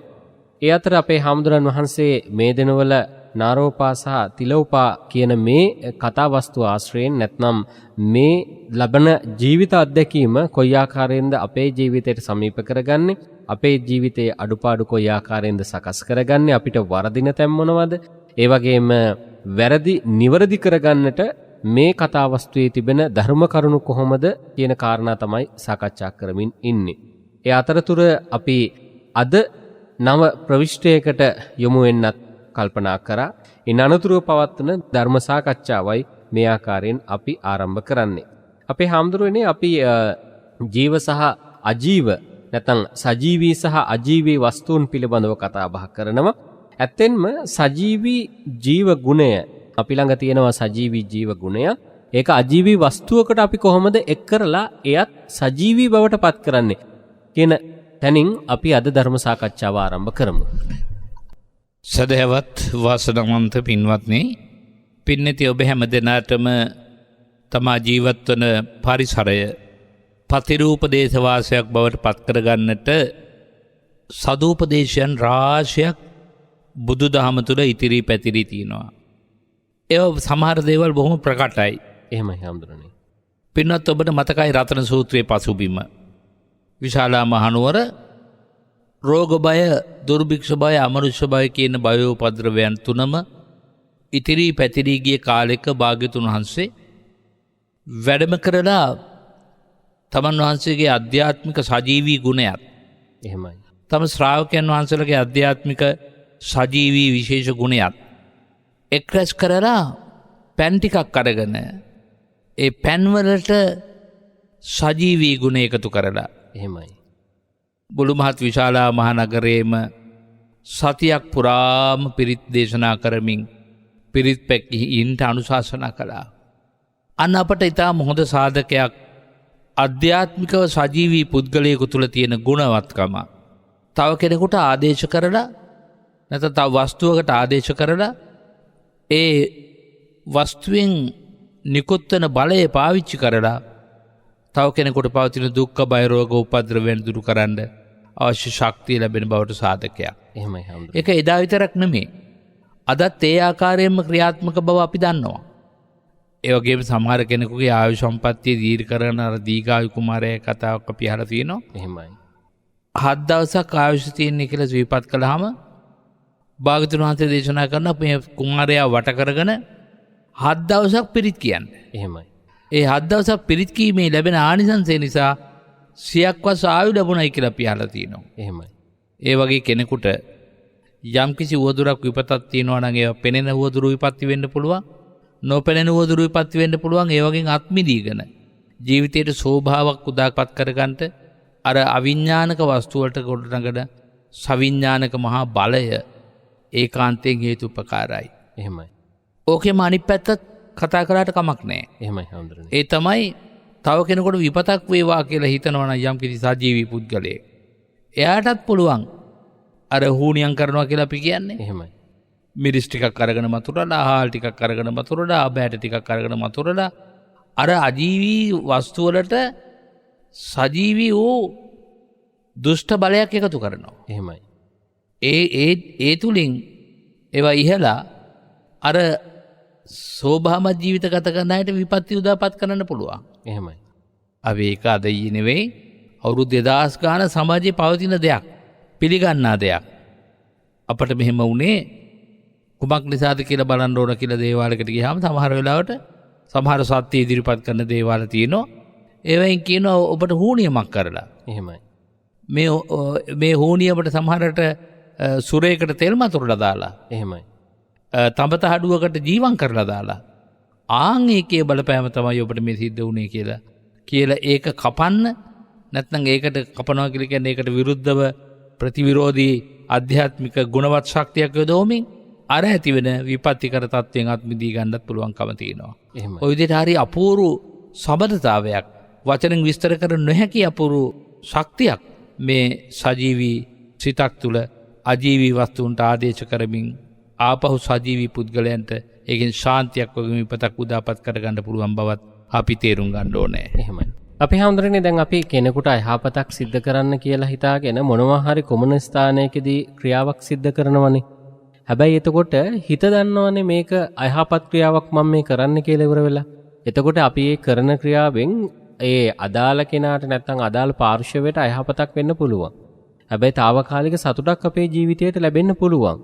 නමුත් අපේ හිත තුළ අර පුජ්‍යලයට අයහපත සිදුවෙනවා දකින වාරයක් පාසා ඒ ජීවිත විනාශ වෙනවා කියන වාරයක් පාසා දකින මොහොතක් පාසා අපේ හිතට ඇතිවන්නේ සතුටට වඩා අසතුටනේ. වෛරය හිතක් තුළ දළුලා වැඩුරට පස්සේ එහෙමයි. වෛරයෙන් තව කෙනෙකුට යම්කිසි විපතක් කරනකොට එයාට අදාළ පුද්ගලයාට වෛරය නිසා පිරිහීමක් ඇති වෙන වරක් පාසා ඇති වෙන සතුටක්. එහෙමයි. ඒක තමයි වෛරයේ තියෙන සැඟවී ගත්ත මායාව. එහෙමයි. එයා තව තවත් අරයට වෛර කරන්න හදනවා මිසක් අනේ මෙයාට මෙහෙම වුණේ මම නිසා නේද කියන හැඟීම එන්නේ නැහැ. එහෙමයි. කරන කලට පව් මීරිය මීසේ. විදින කලට දුක් දැඩි වේ ගිලිසේ. එහෙමයි. කරන කලට පව් මීරි වුණාට මොකද විඳිනකොට දුක් හරිම දැඩි. එහෙමයි. ඒ දැඩි දුක්ගින්දර තුළ යම් දවසක එයා දැවෙනවා තැවෙනවා පිච්චෙනවා. එහෙමයි. දැන් උදාහරණයක් වශයෙන් භාග්‍යතුන් වහන්සේ ගැන බලන්නකෝ. එහෙමයි. දෙව්දත්තට කොයිතරම් දේවල් කළාද? එහෙමයි. ඒ වගේම අඩු ගානේ බිම්බිසාර රජුව කොච්චර විපත්ති උදාපත් කරන්න කටයුතු කළාද? එහෙමයි. භාග්‍යතුන් වහන්සේට ගලක් පෙරලන්න කටයුතු කරලා ඒ ගල පෙරලීගෙන එනකොට සතුටක් විද්දා. එහෙමයි.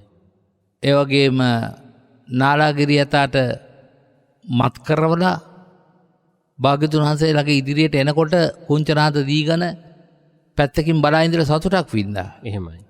ඒ විදිහට සතුට වින්දාට මොකද తాවකාලිකව දෙව්දත්තර අපි දන්නවා මරණ මංචකයට ඔන්න මෙන්න කියලා තියෙද්දි මොන තරම් දැවෙන්න තැවෙන්න පටන් ගත්තට තමන් කළ වැරදි ගැන. එහෙමයි හම්බුනේ. ඒ වගේ අනුන්ට විපත්ති කරන ඉන්නව නේද? කවදා හරි දවසක දැඩි ලෙස කම්පණයටපත් වෙලා දැවීමට තැවීමටපත් වෙන දවසක් එනවා. එහෙමයි. එතෙක් අර සතුටක් විඳිනවා තමයි. එහෙමයි. සතුටක් වින්දට මොකද හිත ඇතුලේ ඒ ඔක්කොම එකට එක්කහුව වෙලා දුක්ගිනි දැල් වෙන දවසක් උදාපත් වෙනවා. ඒක ආපහු කාටවත් වළක්වන්න පුළුවන් එකක් නෙමෙයි. එතකොට හඳුනේ දැන් ඔය දෙපාර්ශවයේ අපි AB කියලා හිතුවොත් නැත්නම් වෙනත් නම් දෙකකින් ගත්තොත් එහෙම ඇයි කෙනෙකුට හිතන්න බැරි මෙයා වැරද්දක් මට කරලා තියෙනවා නම් ඒ කියන්නේ මෙන්න මේකයි වා කරලා තියෙන වැරද්ද මේකයි. එතකොට මේක නිවැරදි විය යුත්තේ මෙන්න මේ ආකාරයෙන් ආයේ එහෙම කරන්න එපා. අපි මේ විදිහට සමාදානයෙන් ජීවත් වෙමු කියන තැනට එන්න ඇයි හිත දෙන්නේ නැත්තේ? ඒක තමයි මේ මිනිස් හිතේ ස්වභාවය. එහෙමයි. මිනිස් හිත කියන්නේ Tamanට වරදක් කළ පුද්ගලයාට නැවත ඉවන්දක් කරන්න එපා කියලා අවවාද කරන්න තරමට පෙළඹෙන්නේ ධර්මයේ තුල හොඳින් මෝහත් කරගත්ත හිතක් ඇති කෙනෙකුට. එහෙමයි. නමුත් ධර්මයේ තුල හැමෝගෙම හිත මෝහත් වෙලා නැහැ. එහෙමයි. ඒ නිසා එයාට නිරන්තරයෙන් මෙන්නේ වෛරයට වෛර කිරීමේ සිත මිසක් අවේරේනිත සම්මන්ති. වෛර කරන්නාට අවෛරයි කිරීමෙන් හෝ එයාට කරුණු පහදා දීමෙන් හෝ එයාව යොමු කරන්න පුළුවන් නම් ඒක ධර්මයෙන් දියුණු හිතක්. එහෙමයි. එහෙම කරන්න පුළුවන් වුණොත් දෙපැත්තටම යම්කිසි සොම්නස සතුටක් උපදවන්න පුළුවන්. එහෙමයි. සමහරලාට අර වරද කළ එකනට හිතෙන්න පුළුවන් මගේ අතින් මෙච්චර වරදක් මෙයාට වුණා. එහෙමයි. නමුත් මෙයාගේ තියෙන ගුණවත්කම කියන්නේ ඒ සියල්ල හිතේ දරාගෙන එහෙමයි. මට අපව සමාව දීලා මගේ ජීවිතයට වෙන්න තියෙන විපත අයහපත වළක්වා ගන්න මෙයාමට උපදෙස් දුන්නා නොවේදයි කියන මහා දැඩි ආදරණීය හැඟීමක් හිතේ පහළ වෙන්න පටන් ගන්නවා. එහෙමයි. ඒක කරන්න පුළුවන් වෙන්නේ දෙපැත්තෙම යම්කිසි සංවේදීතාවයකට පත් වෙන්න ඕන. එහෙමයි. භාග වෙලාවට අපි හිත කෙනෙකුට මාති වෛරී සහගත වචනයක් නැත්නම් ක්‍රියාවක් සිදු වෙනවා. එහෙමයි. එයා මට අවවාද කරනවා. නමුත් මගේ වෛරී හිත කොච්චර ප්‍රබලද කියනවනම් මට අර අවවාදේ ඔරොත්තු දෙන්නේ නැහැ. අවවාද කරන්න තව දැඩි වෙනවා. එහෙමයි. එයා හිතනවා මට අවවාද කළා නෙවෙයි මට බයටයි ඒ අවස්ථාව දුන්නේ කියලා හිතෙන්න පුළුවන්. එහෙමයි. අන්න ඒ නිසා ඒක මේ නෝන්ජල්කමකට කරන එකක් නෙමෙයි. ඒක තමයි සත්‍ය වශයෙන්ම දියුණු වෙච්ච හිතක ලක්ෂණ. නමුත් ඒක තේරුම් ගන්න නම් හදවත් දෙකම එක වගේ සංවේදීභාවයටපත් වෙලා මුරුදු කරන්න පුළුවන් හදවත් වලට තමයි අවවාද කරන්න ඕන. එහෙමයි. දැන් අහලා තියෙනවනේ ඉඳ එක වෙහෙර විඳ ධම්මනහර. එහෙමයි. සිඳ විඳ දුක් සසර අනේ දෙව්දත් නොදිට මොක්පුර. එහෙමයි. එතකොට භාග්‍යතුන් වහන්සේ කොච්චර කාරුණික වුණාද භාග්‍යතුන් වහන්සේ කොච්චර දේ කළාද. නමුත් භාග්‍යතුන් වහන්සේ කනගාටු වුණා අනේ දෙව්දත් නොදිට මොක්පුර දැක ගන්න දෙව්දත්තරට අදත් පුළුවන්කමක් ලැබෙන්නේ නැහැ.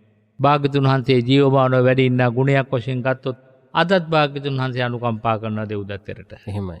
ඒ නිසා ජීවිතයේ ඔබට ලැබෙන අත්දැකීම් ජීවිතයට ශක්තියක් කරගෙන කෙනෙකුගේ සිතක් නිවන්නට කෙනෙකුගේ ඇති වෙලා තිබෙන ජීවිතයකට බලපාලා තිබෙන දුකක් නිවන්නට ඔබට ඒ අත්දැකීම් මෙහෙයවා කටයුතු කරන්නට පුළුවන්කමක් තිබෙනවා නම් හිතන්න ඔබ කොයිතරම් ශක්තිමත් හිතක් තියෙන මිනිසෙකුද නැත්නම් ඔබ තුල තියෙන මනුෂ්‍යත්වය කොයිතරම් වටිනවද කියලා. හාමුදුරනේ ඊළඟ ප්‍රශ්නය අවිඥානික ප්‍රාණය කියලා කියන්නේ හිතේ ක්‍රියාකාරීත්වයක් නැති තැනද කියලා තමයි දැනගන්න කැමතියි. ඔව් ඒ තුල තියෙන්නේ සිතක් නෙවෙයි. ඒ තුල තියෙන්නේ ජීව ශක්තියක්. දැන් අපිට ජීව ශක්තියකුත් තියෙනවා අපට හිතකුත් තියෙනවා. එහෙමයි. ගහකොළ වලට ජීව ශක්තියක් තියෙනවා නමුත් සිතක් නැහැ. මේක තමයි මේ දෙකේ තියෙන විශේෂ වෙනස. එහෙමයි. එතකොට හාමුදුරනේ නමුත් එකම කියනවා නමුත් තව හිතක තියෙන ශක්තිය අඳුරා ගැනීමේ හැකියාවක් අර වෘක්ෂලතා සහිත ජීව ශක්තියින්ට තියෙනවා. මා දේශනාව පුරාවටම අවධාරණය කළේ ඒකයි බෝධින් වහන්සේ ළඟ ජීව ශක්තියක් තියෙනවා. මොන ජීව ශක්තියක්ද? සජීවී පුද්ගලයන්ගේ ප්‍රාණවත් වූ ශක්තියන් අඳුරා ගැනීමටත් ඊට අදාළ සෙට්සාන්ති උදාපත් කිරීමටත් හැකියාව ඇති ශක්තිය ජීව ශක්තියත් තුළ අන්තර්ගතයි ගහකොළේ තියෙන. ඒ කියන්නේ අපේ හිතේ තියෙන යම්කිසි ශක්තියක් බලයක් බවට පරිවර්තනය කරලා වෙනත් කෙනෙකුට එක්කාසු කරන්නට පුළුවන්කමක් තියෙනවා. ඇත්තටම පුළුවන්. ඇත්තටම පුළුවන්. ගහකොළ වලටත් එහෙමයි. ඒකයි මම කිව්වේ පරණ ගොවි මහත්තුරු උදේට ගහකොළ ස්පර්ශ කළා. එහෙමයි. ඒ තුලින් ලැබෙන මහත් වූ ශක්තිය බලයක් බවට පත් වෙලා ඵලදායිතාවෙන් ඉහළ අස්වැන්නක් ලබා දෙන්න පුළුවන්කම ලැබෙන සමන ගහකොළ වලින්. එහෙමයි. එහෙමයි. හොඳයි. හාමුදුරනේ දැන් අපි කයේ දි รา පත් වීමක් ගැන අහලා තියෙනවනේ. මෙන්න මේ විදිහටම අපේ සිතේ දි รา පත් වීමක් හරි අපිට දකින්න පුළුවන්කමක් තියෙනවද ධර්මයට අනුව? ඔව් ඇත්තටම දැන් අපි කියනවා අපට අපේ ජීවිතේ කොටස් 10කට බෙදනවානේ. එහෙමයි. ඒන් එක කොටස තමයි මෝහා සායනාදස. අන්න අපේ හිත මැරෙන්න පටන් ගන්නවා. එහෙමයි. මන්ද කිඩ්ඩාච වන්නාච බලාපඤ්ඤාච හායනා පබ්බාරාච පවංකාච මෝහා සායනාදස. අවුරුදු අන්තිම කාලේ වෙනකොට සිහි කල්පනාව නැහැ. එහෙමයි. එතකොට ඒ කියන්නේ හිතේ දි รา පත් වීමනේ. එහෙමයි. ඉතින් අපි සමහර වෙලාවට ඊට මෙපිටිනුත් ඒක සිද්ධ වෙනවා. යම් යම් රෝගාබාධ යම් යම් කායික අපහසුතා නිසා මතක ශක්තිය හීන වෙන්න පටන් ගන්නවා. එතකොට මේ මතක ශක්තිය හීන වෙනවා කියලා කියන්නේ හිත ඇතුලේ ගබඩා වෙච්ච දේවල් ඉස්පතු කර ගැනීම හැකියාව නැහැ. එහෙමයි. දැන් එහෙම වෙච්ච අවස්ථා ඕනෑ තරම් මේ ශාසන ජීවිතය තුලත් ගෘහස්ත ජීවිතය තුලත් තියෙනවා. එහෙමයි. පැවිද්දන් තුලත් එහෙම තියෙනවා, ගිහියන් තුලත් එහෙම තියෙනවා. එහෙමයි. අතීතයේ බණ කතාවල ඕනෑ තරම් පුවත් එහෙම තියෙනවා. එතකොට ඒ වගේ සමහර වෙලාවට අපි දන්න සජීවී අධ්‍යක්ෂින් තියෙනවානේ. සමහරට අම්මා අඳුරන්නේ නැහැ. එහෙමයි. දරුවා මේ කවුද තාත්තේ කියලා ඇහුවට තාත්තා මේ පුතා කියලා කියන්න අඳුරන්නේ නැහැ. එහෙමයි. මොකද හේතුව මතකේ දි รา ගිහිල්ලා. එහෙමයි. මතක යටපත් වෙලා. අපි නිකන් කතාවට කියනවා හිතේ කොටස් තුනක් තියෙනවා කියලා. එහෙමයි. විඥානය, උපවිඥානය, අවිඥානය. අවිඥානය කියන්නේ සංසාරගත ජීවිතයේ ඉඳලා ගලා එන දේවල්. සමහර කෙනෙකුට කොච්චර චින්තන ශක්තිය ප්‍රබලද කියනවනම් පෙර ආත්ම භාවවල ඒවා කියන්න පුළුවන් හැකියාව තියෙනවා. එහෙමයි. සමහර කෙනෙකුට මේ භවයේ ගන්නා වූ දේවල් මැද හිතේ හේවත් ගබඩාවේ තැම්පත් කළාට මොකද කාලාන්තරයක් යනකොට ඒවා නැවත ඉස්පතු කර ගැනීමේ හැකියාව ලැබෙන්නේ නැහැ. එහෙමයි. ඒ කියන්නේ අර මතක ශක්තිය මැරිලා මතක ශක්තිය අක්‍රිය වෙලා තියෙන්නේ. එහෙමයි. ඒක නැවත පණ ගන්නවන්නට පුළුවන් සමහරවිට බණ භාවනා කිරීමෙන් අර පවතින කායික රෝගී තත්ත්වයේ සුවපත් වීමෙන් එයාව නිරෝගී බවට පත් වුනහම නැවතත් අර මතක ශක්තිය ප්‍රබලත්වයට ගේන්න පුළුවන්. ඒකට විවිධ බේත් හේතුත් තියෙනවා. එහෙමයි.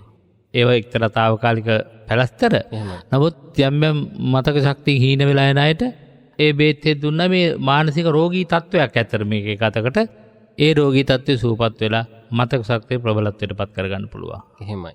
හොඳයි අපේ හාමුදුරනේ අපි ලෝකයේ මිරිගුවක් ලෙස සිතා කටයුතු කරන ආකාරය මිරිගුවක් ලෙස දකින ආකාරයේ ධර්මදේශනාවට මනවින් දෙසවන් යොමු කරගෙන සිටීමේදී අපට අහන්න ලැබුණු කාරණාවක්. හැබැයි ලෝකයේ මිරිගුවක් කියලා කිව්වත් එහෙම වුණත් මිනිස්සුන්ගේ ක්‍රියාකලාපයේ දෙස බලනකොට නැත්නම් මේ සදහවත් පිරිසකගේ ලෝකයේ ජීවත් වන පිරිසකගේ ක්‍රියාකලාපයේ දෙස බලනකොට එහෙම දැනෙන්නේ නැද්ද? එහෙම හිතෙන්නේ නැද්ද? එහෙම හිතන්න බැරි කමක් තියෙනවාද කියලා ප්‍රශ්නයක් තියෙනවා. ඇයි එහෙම වෙන්නේ? ඔව්. හැබැයි මතු පිටින් බැලූ බැලමට කාටවත් මේක මතක් වෙන්නේ නැහැ. මේක මිරිඟුවක් කියලා බැලූ බැලමට.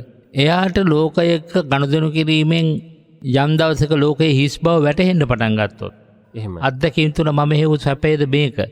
ඇත්තටම මේක තුල සැපයක් නෑ වේදයි කියලා අත්දැකීම් තුලින් හිතනවා නම් අන්න එයාට එතකොට තමයි ලෝකයේ මිරිඟුවක් කියලා වැටහෙන්න පටන් ගන්නෙ. නැත්නම් එයා දන්නවා. එහෙමයි. දන්නවනට දැකගෙන නැහැ. එහෙමයි. ධර්මයේ තුල තියෙන දැනගන්නට දැනගැනීමෙන් ලබන්නා වූ අවබෝධයක් පමණක් නෙවෙයි. එහෙමයි. දැක ගැනීමෙන් ලබන්නා වූ අවබෝධයක්. ඒ නිසා මේක දැක ගැනීමෙන් ලබන අවබෝධයක් බඩපත් වෙන්න ඕනේ. දැක ගැනීම සඳහා ප්‍රඥාව මනමින් ප්‍රගුණ වෙලා තියෙනවා. ඇත්තටම ඔව් ධර්මයේ තුල හිත පුහුණු කරගෙන තියෙන්න ඕනේ. ඒ කියන්නේ හිතට ඒ වගේ අත්දැකීම් ලැබෙනකොටම හිතන්න ඕනේ මෙන්න මේ අත්දැකීම් සම්බන්ධව භාග්‍යතුන් වහන්සේ මේ දේශනාව කළා තියෙනවා. එහෙමයි. අන්න ඒ නිසා මිරිඟුවක්සේ තමන්ගේ අත්දැකීමට හරවගෙන බලන තාක්කල් එයාට මිරිඟුව සත්‍යයක් වගේ පේන්න පටන් ගන්නවා. එහෙමයි. එහෙමයි. හොඳයි අපේ හාමුදුරනේ අපි ගොඩක් වෙලාවට දැකලා තියෙනවා විවාහ වූ සමහර යුවල හට දරුවන් නොමැතිව පීඩාවට පත්වන අවස්ථාවන් දැකලා තියෙනවා. ඔබ වහන්සේ ධර්ම දේශනාව සිද්ධ කරගෙන යනකොට තමයි මට මේ ප්‍රශ්නය අහන්න ඕන කියලා හිතුනේ. හැබැයි කෙසේ හෝ පෙර පිනකට හරි එහෙම නැත්නම් තමුන්ගේ ජීවිතයේ තියෙන වාසනාවකට හරි කුමන හෝ ක්‍රමයකට දරුවෙක් හදා ගැනීම සඳහා ලබා ගන්නවා කිසියම් හෝ ක්‍රමයකින්. ඒ නීත්‍යානුකූලව වෙන්නත් පුළුවන් නැත්නම් හිතවත්කමක් මත වෙන්නත් පුළුවන්. දරුවෙකු ලබාගෙන ඒ ආකාරයෙන් හදාගන්න දෙන්නේ අර ලබාගත්ත යුවල නෙවෙයි. අපි දැකලා තියෙනවා උදේ පාන්දර වුන් රැකියාවට යනවා අර දරුවව හදාගන්න දෙන්නේ ඔවුන්ගේ දෙමාපියන්ට. ඒ කියන්නේ එක් පැත්තකින් බලනකොට දෙමාපියන්ට කරන අසාධාරණ වැඩක් ලෙසත් දකින්න පුළුවන්. අනිත් පැත්තෙන් එතකොට මේ ධර්මයට ලැබි දරුවක බිහි කරන්න තිබෙන මඟ අහුරාලීමක් හැටියට දකින්නත් පුළුවන් නේද? ඇත්තෙම ඔව්. කාරණා කීපයක් තියෙනවා. එකක් දරුවන් නැතුව කාගේ හෝ දරුවෙක් අරන් හදා ගන්නව නේද? ඒ දරුවගේ අධ්‍යාත්මයේ ඇතුළත නිතර කතා කරන්න පටන් ගන්නවා යම් දවසක එයාට වැටහෙනවා මේ මගේ ඇත්තටම අම්මා තාත්තා නෙමෙයි කියලා. එහෙමයි.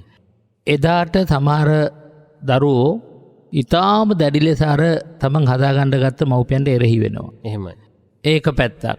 අඩු වශයෙන් තමන් හදා වඩා ගන්න ගත්ත මව්පියෝ තමන් ඒගොල්ලන්ගේ මව්පියන්ට පවරලා කටයුතු කිරීම තුළ එක පැත්තකින් අර මව්පියෝ ඒ අනවශ්‍ය වගකීම හිතට නගාකට තමන්ගේ ජීවිතේ නෙලා ගන්න තියෙන උසස් ඵලය නෙලා ගන්නවා වෙනුවට මම ඒකට කියන්නේ වැල් පොලි ක්‍රමයට වැඩ පටන් ගන්නවා කියලා. එහෙමයි. වැල් පොලි ක්‍රමයට වැඩ පටන් අරගෙන මරණතුරු දරුවන්ගේ දරුවෝ බලමින් නැත්නම් හදා ගන්න ගත්ත දරුවෝ වේවා බලමින් ජීවිත කාලය ගත කරලා අසරණ විදිහට අභාවයටපත් වෙනවා. එහෙමයි.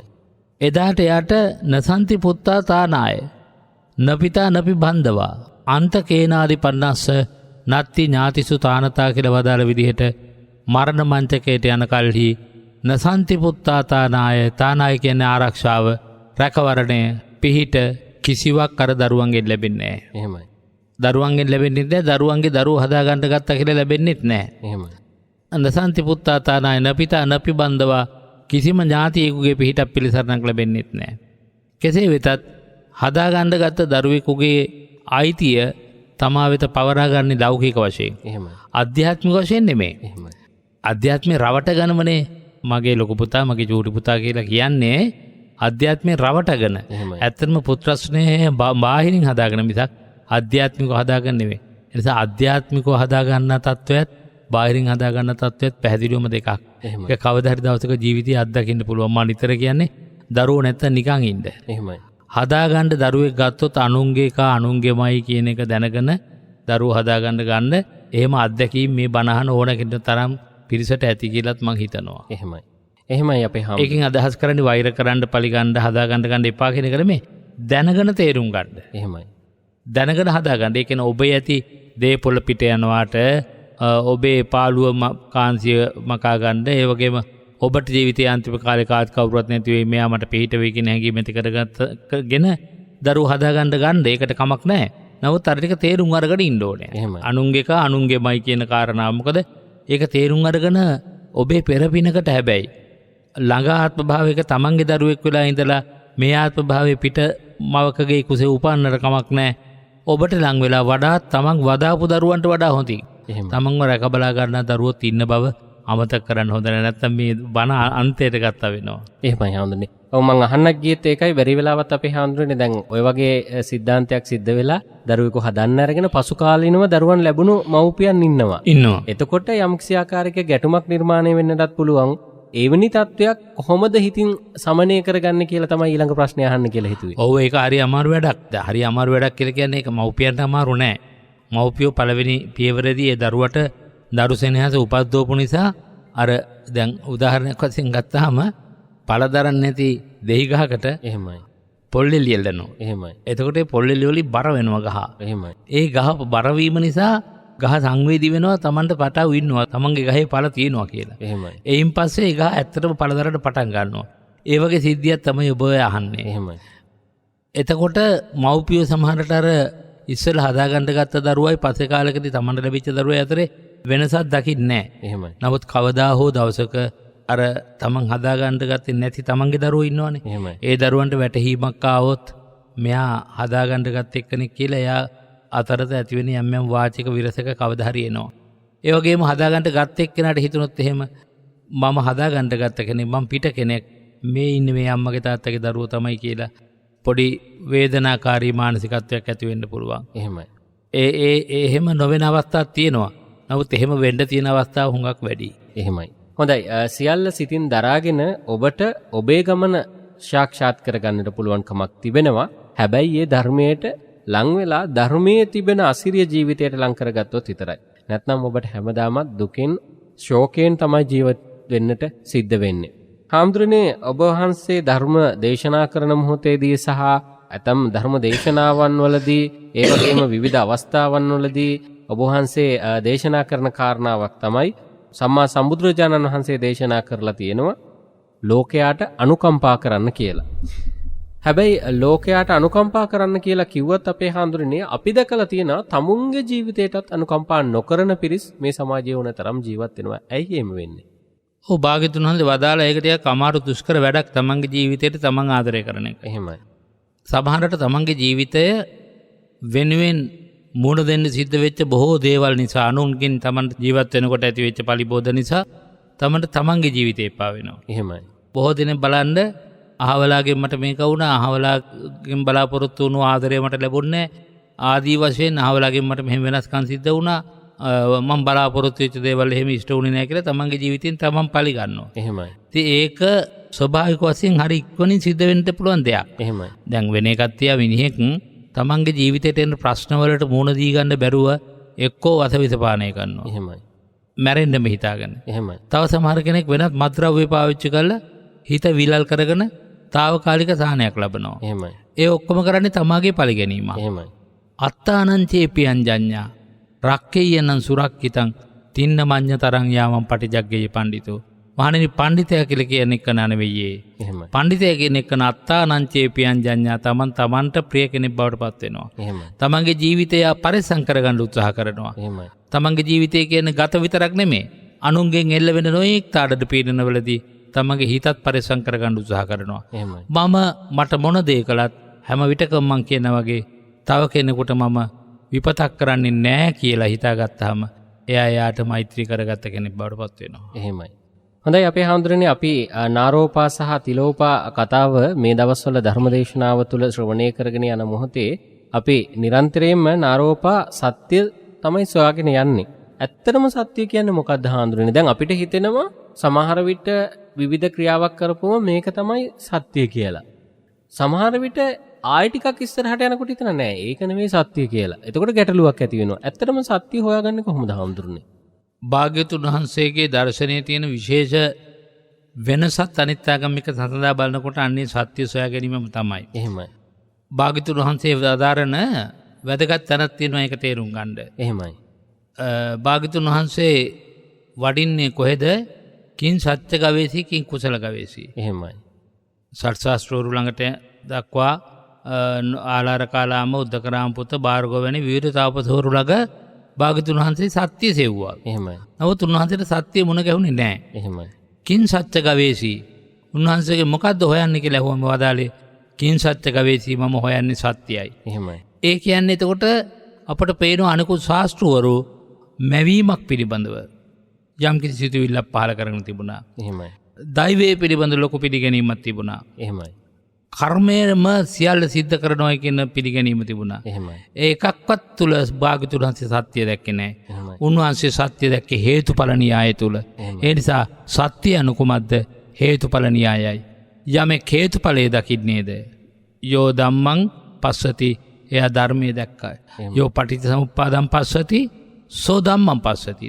ධර්මය anu සත්‍ය නම් සත්‍ය අනුකුමද්ද පටිච්චසමුප්පාද ධර්මයයි. එහෙමයි. හොඳයි විවිධ ප්‍රශ්න විවිධ ගැටලු ඔබේ ජීවිතයට සමීප වෙලා ඇති ඔබට අහන්න කියලා හිතෙනවා ඇති.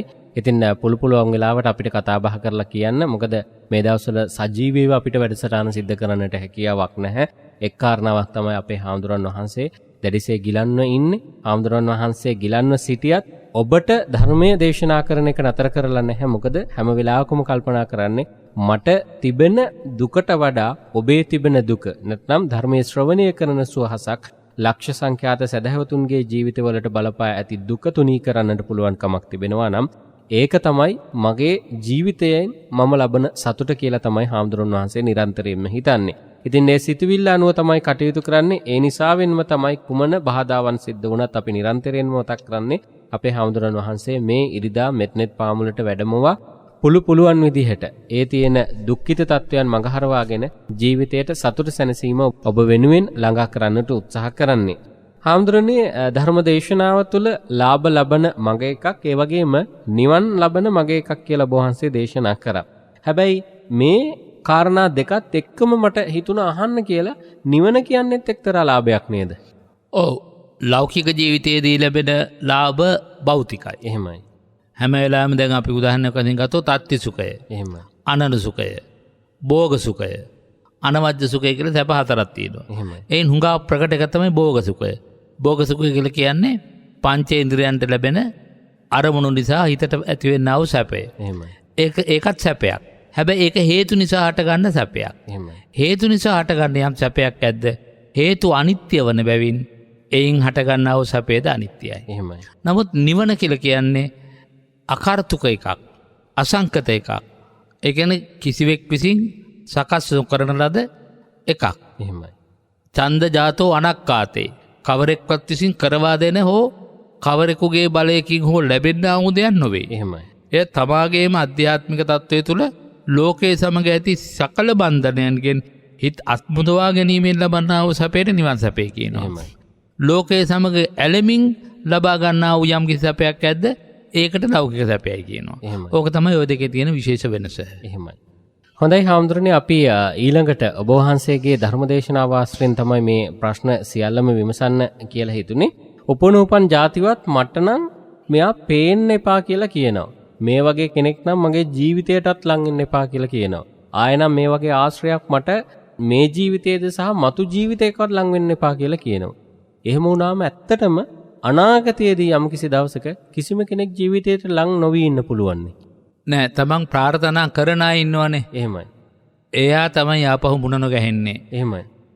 අනෙකුත් අය මුණ ගැහුණත් එකපාරට අර අතීත සංසාරයේ එක්තරා අත්දැකීමක් තුළ සියල්ලෝ මට එපා කියන සිතුවිල්ලට ආවනේ. එහෙමයි. ඒ නිසා පොඩි පසුබෑමක් එන්න පුළුවන්. එහෙමයි. නමුත් අපට බෑ සමස්ත ලෝකෙ මේපා කියන්න කොයි වෙලාවකත් මුණ ගැහෙනවමයි. එහෙමයි. ඒ නිසා තමන්ට යම්කිසි අත්දැකීමක් කෙනෙක්ගේ මුණ දෙන්න සිද්ධ වුණා කියමුකෝ, පීඩාකාරී තත්වයක්. එහෙමයි. එයා මූලික කරගෙන තමයි හිතන්නේ මට නම් මේ වගේ අය උපනුපන් ජාතිවත් එපා කියලා. ඒ කියන්නේ එයා පතන්නේ මේ වගේ අය. එහෙමයි.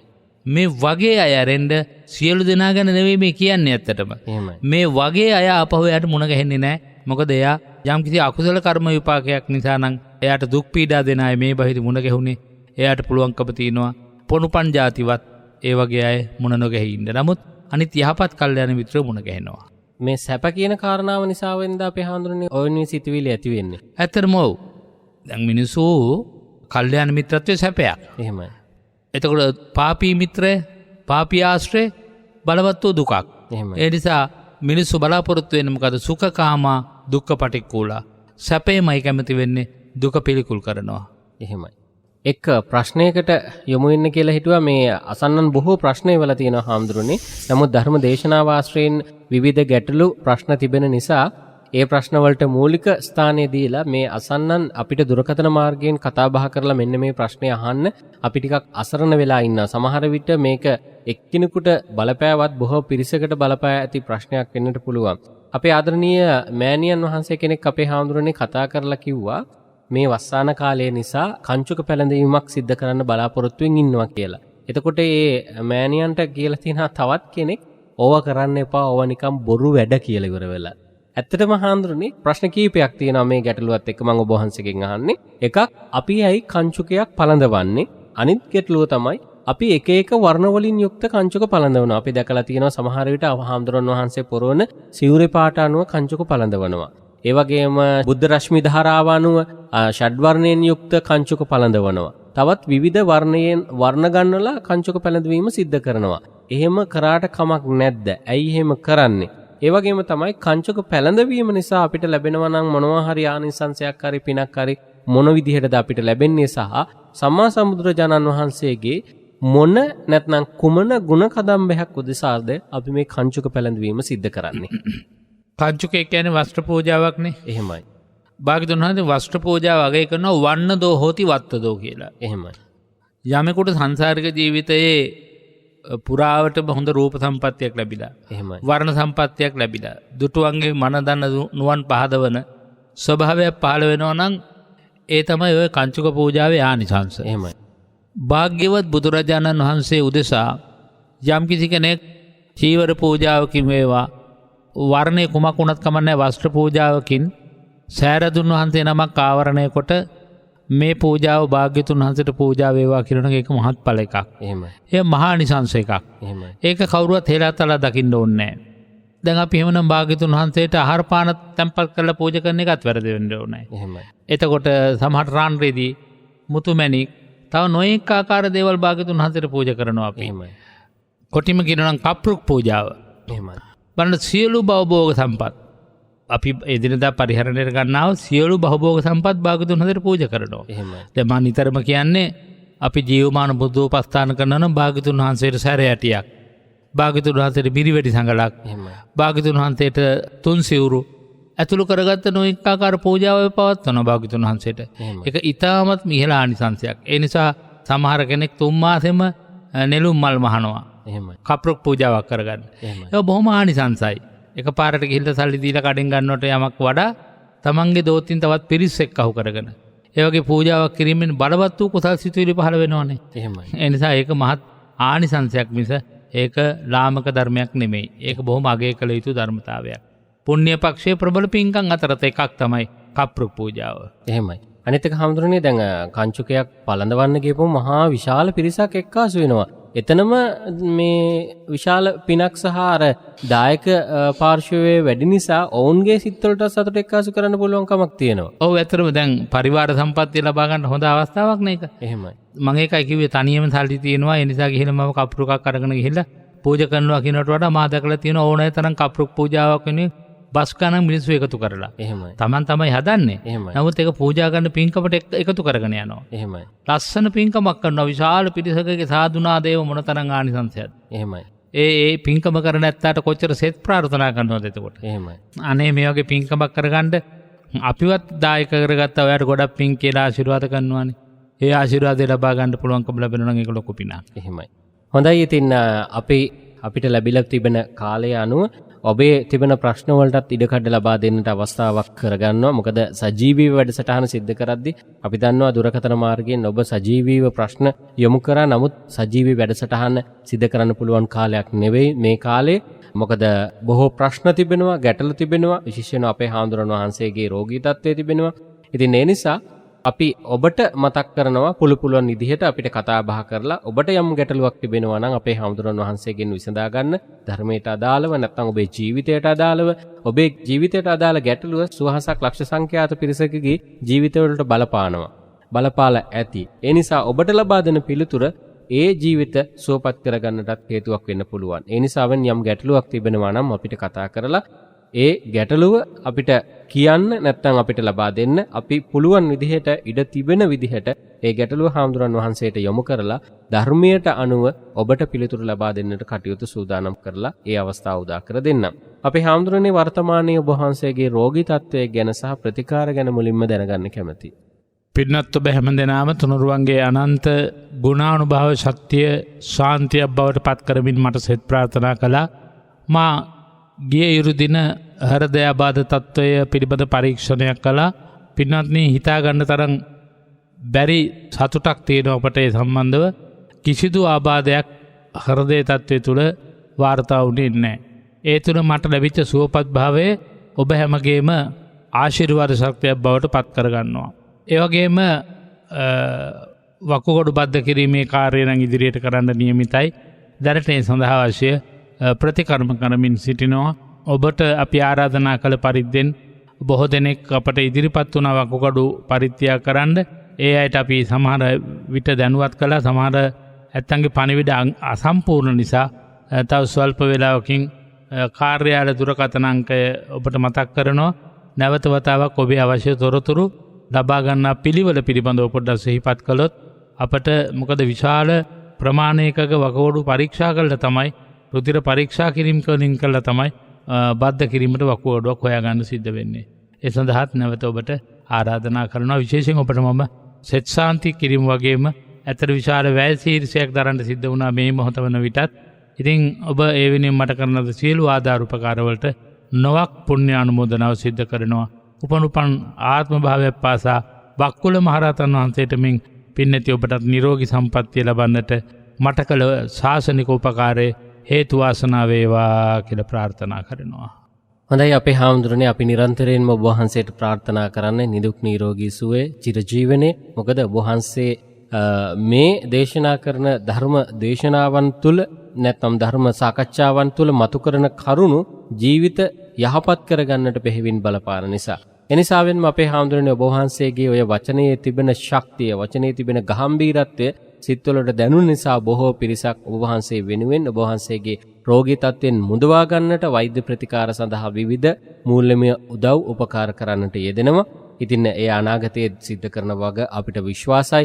ඒ සියලු දෙනා වෙනුවෙන් සහ අතීතයේදී නැත්නම් ගෙවුණු කාල සීමාව තුළ ඔබ වහන්සේට උදව් උපකාර කළ මේ ශ්‍රී සුදර්ශන ධර්ම නිකේතනය තුළ වැඩ සිටින භික්ෂුණීන් වහන්සේලා වෙනුවෙන් දානය පූජා කළ පින්වත් පිරිසට පුණ්‍යානුමෝදනා සිද්ධ කරමු අද දවසේදීත්.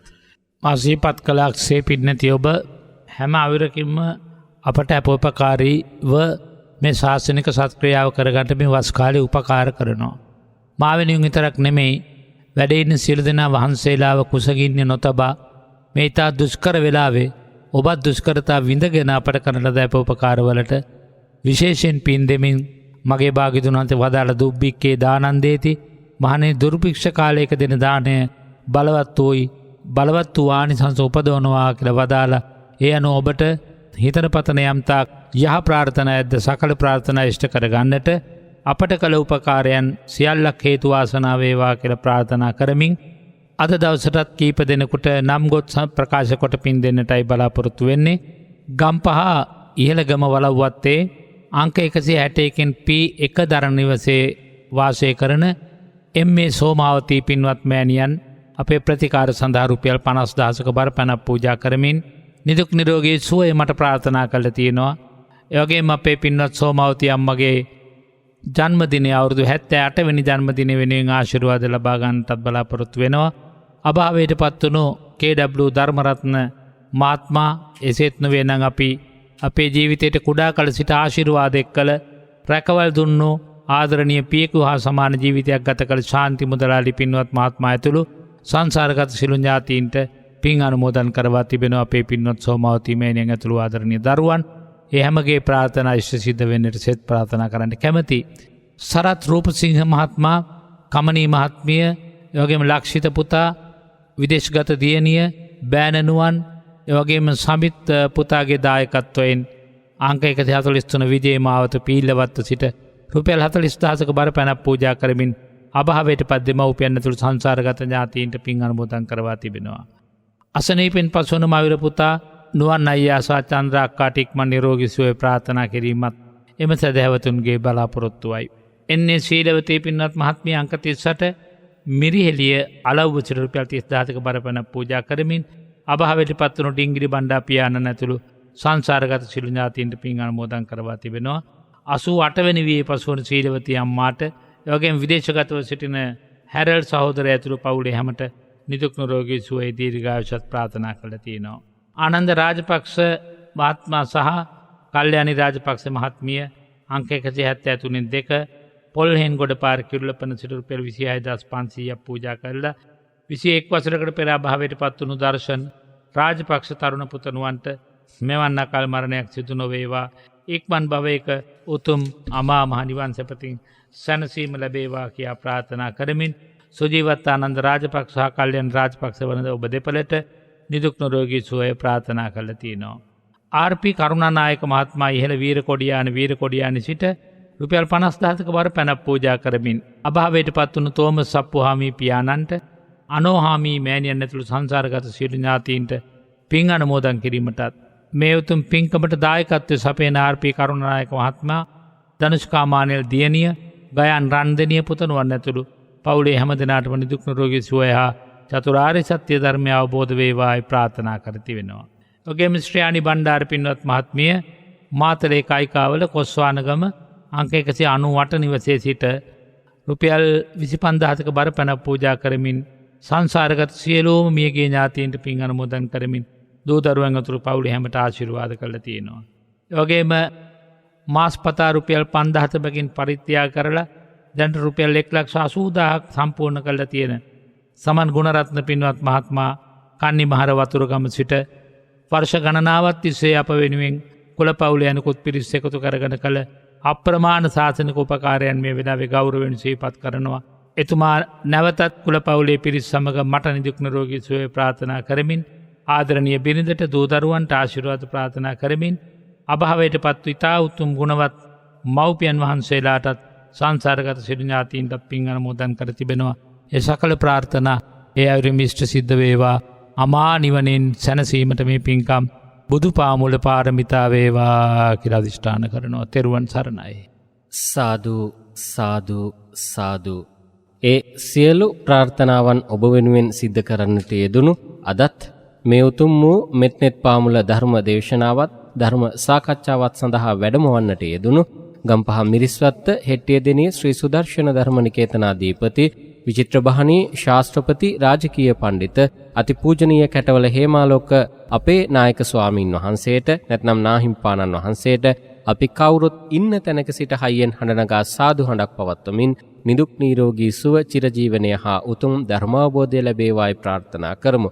අපේ හාමුදුරන් වහන්සේගේ ප්‍රතිකාර සඳහා ඔබට යම්කිසි ආකාරයකින් මූල්‍යමය දායකත්වයක් එක්කාසු කරන්නට පුළුවන් කමක් තිබෙනවා නම් කතා කරන්න මෙන්න මේ දුරකථන අංකය අපේ හාමුදුරන් වහන්සේගේ. හැබැයි කාර්ය බහුල වේලාවන් තුල සහ හාමුදුරන් වහන්සේ නිතරම වෛද්‍ය ප්‍රතිකාර ලබා ගන්නවා. ඒ ගැනත් සැලකිලිමත් වෙලා අත්‍යවශ්‍ය කාරණාවකට පමණක් කතා කරන්න කියලා මේ දුරකථන අංකය සිහිපත් කරනවා. 071 422 28 44 071 422 28 44 තමයි අපේ හාමුදුරන් වහන්සේගේ දුරකථන අංකය. ඒ වගේම ටිකක් මේ කාල සීමාව කියලා කියන්නේ අමාරුකම් අපිට වැඩියෙන් දැනෙන කාල සීමාවක්. ඒ නිසා දානය පිළිබඳව බොහෝ ගැටලු තිබෙනවා. දානය ටිකක් ලැබෙනවා අඩුයි.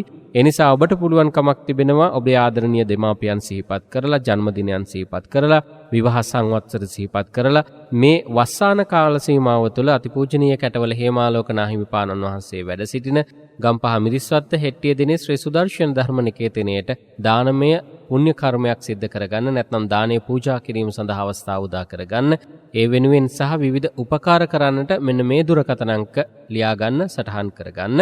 070 13 14 625 070 13 14 625. ඒ වගේම 033 222 43 84 033 222 43 84 කියන කාර්යාලීය දුරකථන අංකයට කතා කරලා ඒ ගැන වැඩි විස්තර දැනගන්නට පුළුවන්.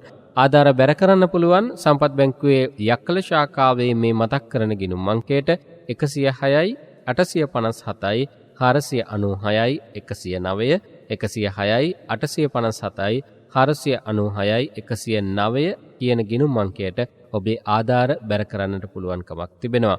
ඒ සියල්ල සිහිපත් කරමින් අදත් මෙත්නෙත් පාමුල ධර්ම දේශනාවත් ධර්ම සාකච්ඡාවත් නිමාවට පත් කරන්න බලාපොරොත්තු වන්නේ ඔබ සියලු දෙනාගේ සිතේ පවත්නා බලාපොරොත්තු ඉටු කරගන්නට තුන්රුවනේ ආශිර්වාදයේ සියලු දෙවි දේවතාවුන් වහන්සේලාගේ රැකවරණය පිහිට පිළිසරණ ලැබේවායි කියා ප්‍රාර්ථනා කරනවා. හැම දිනාටම තෙරුවන් සරණයි.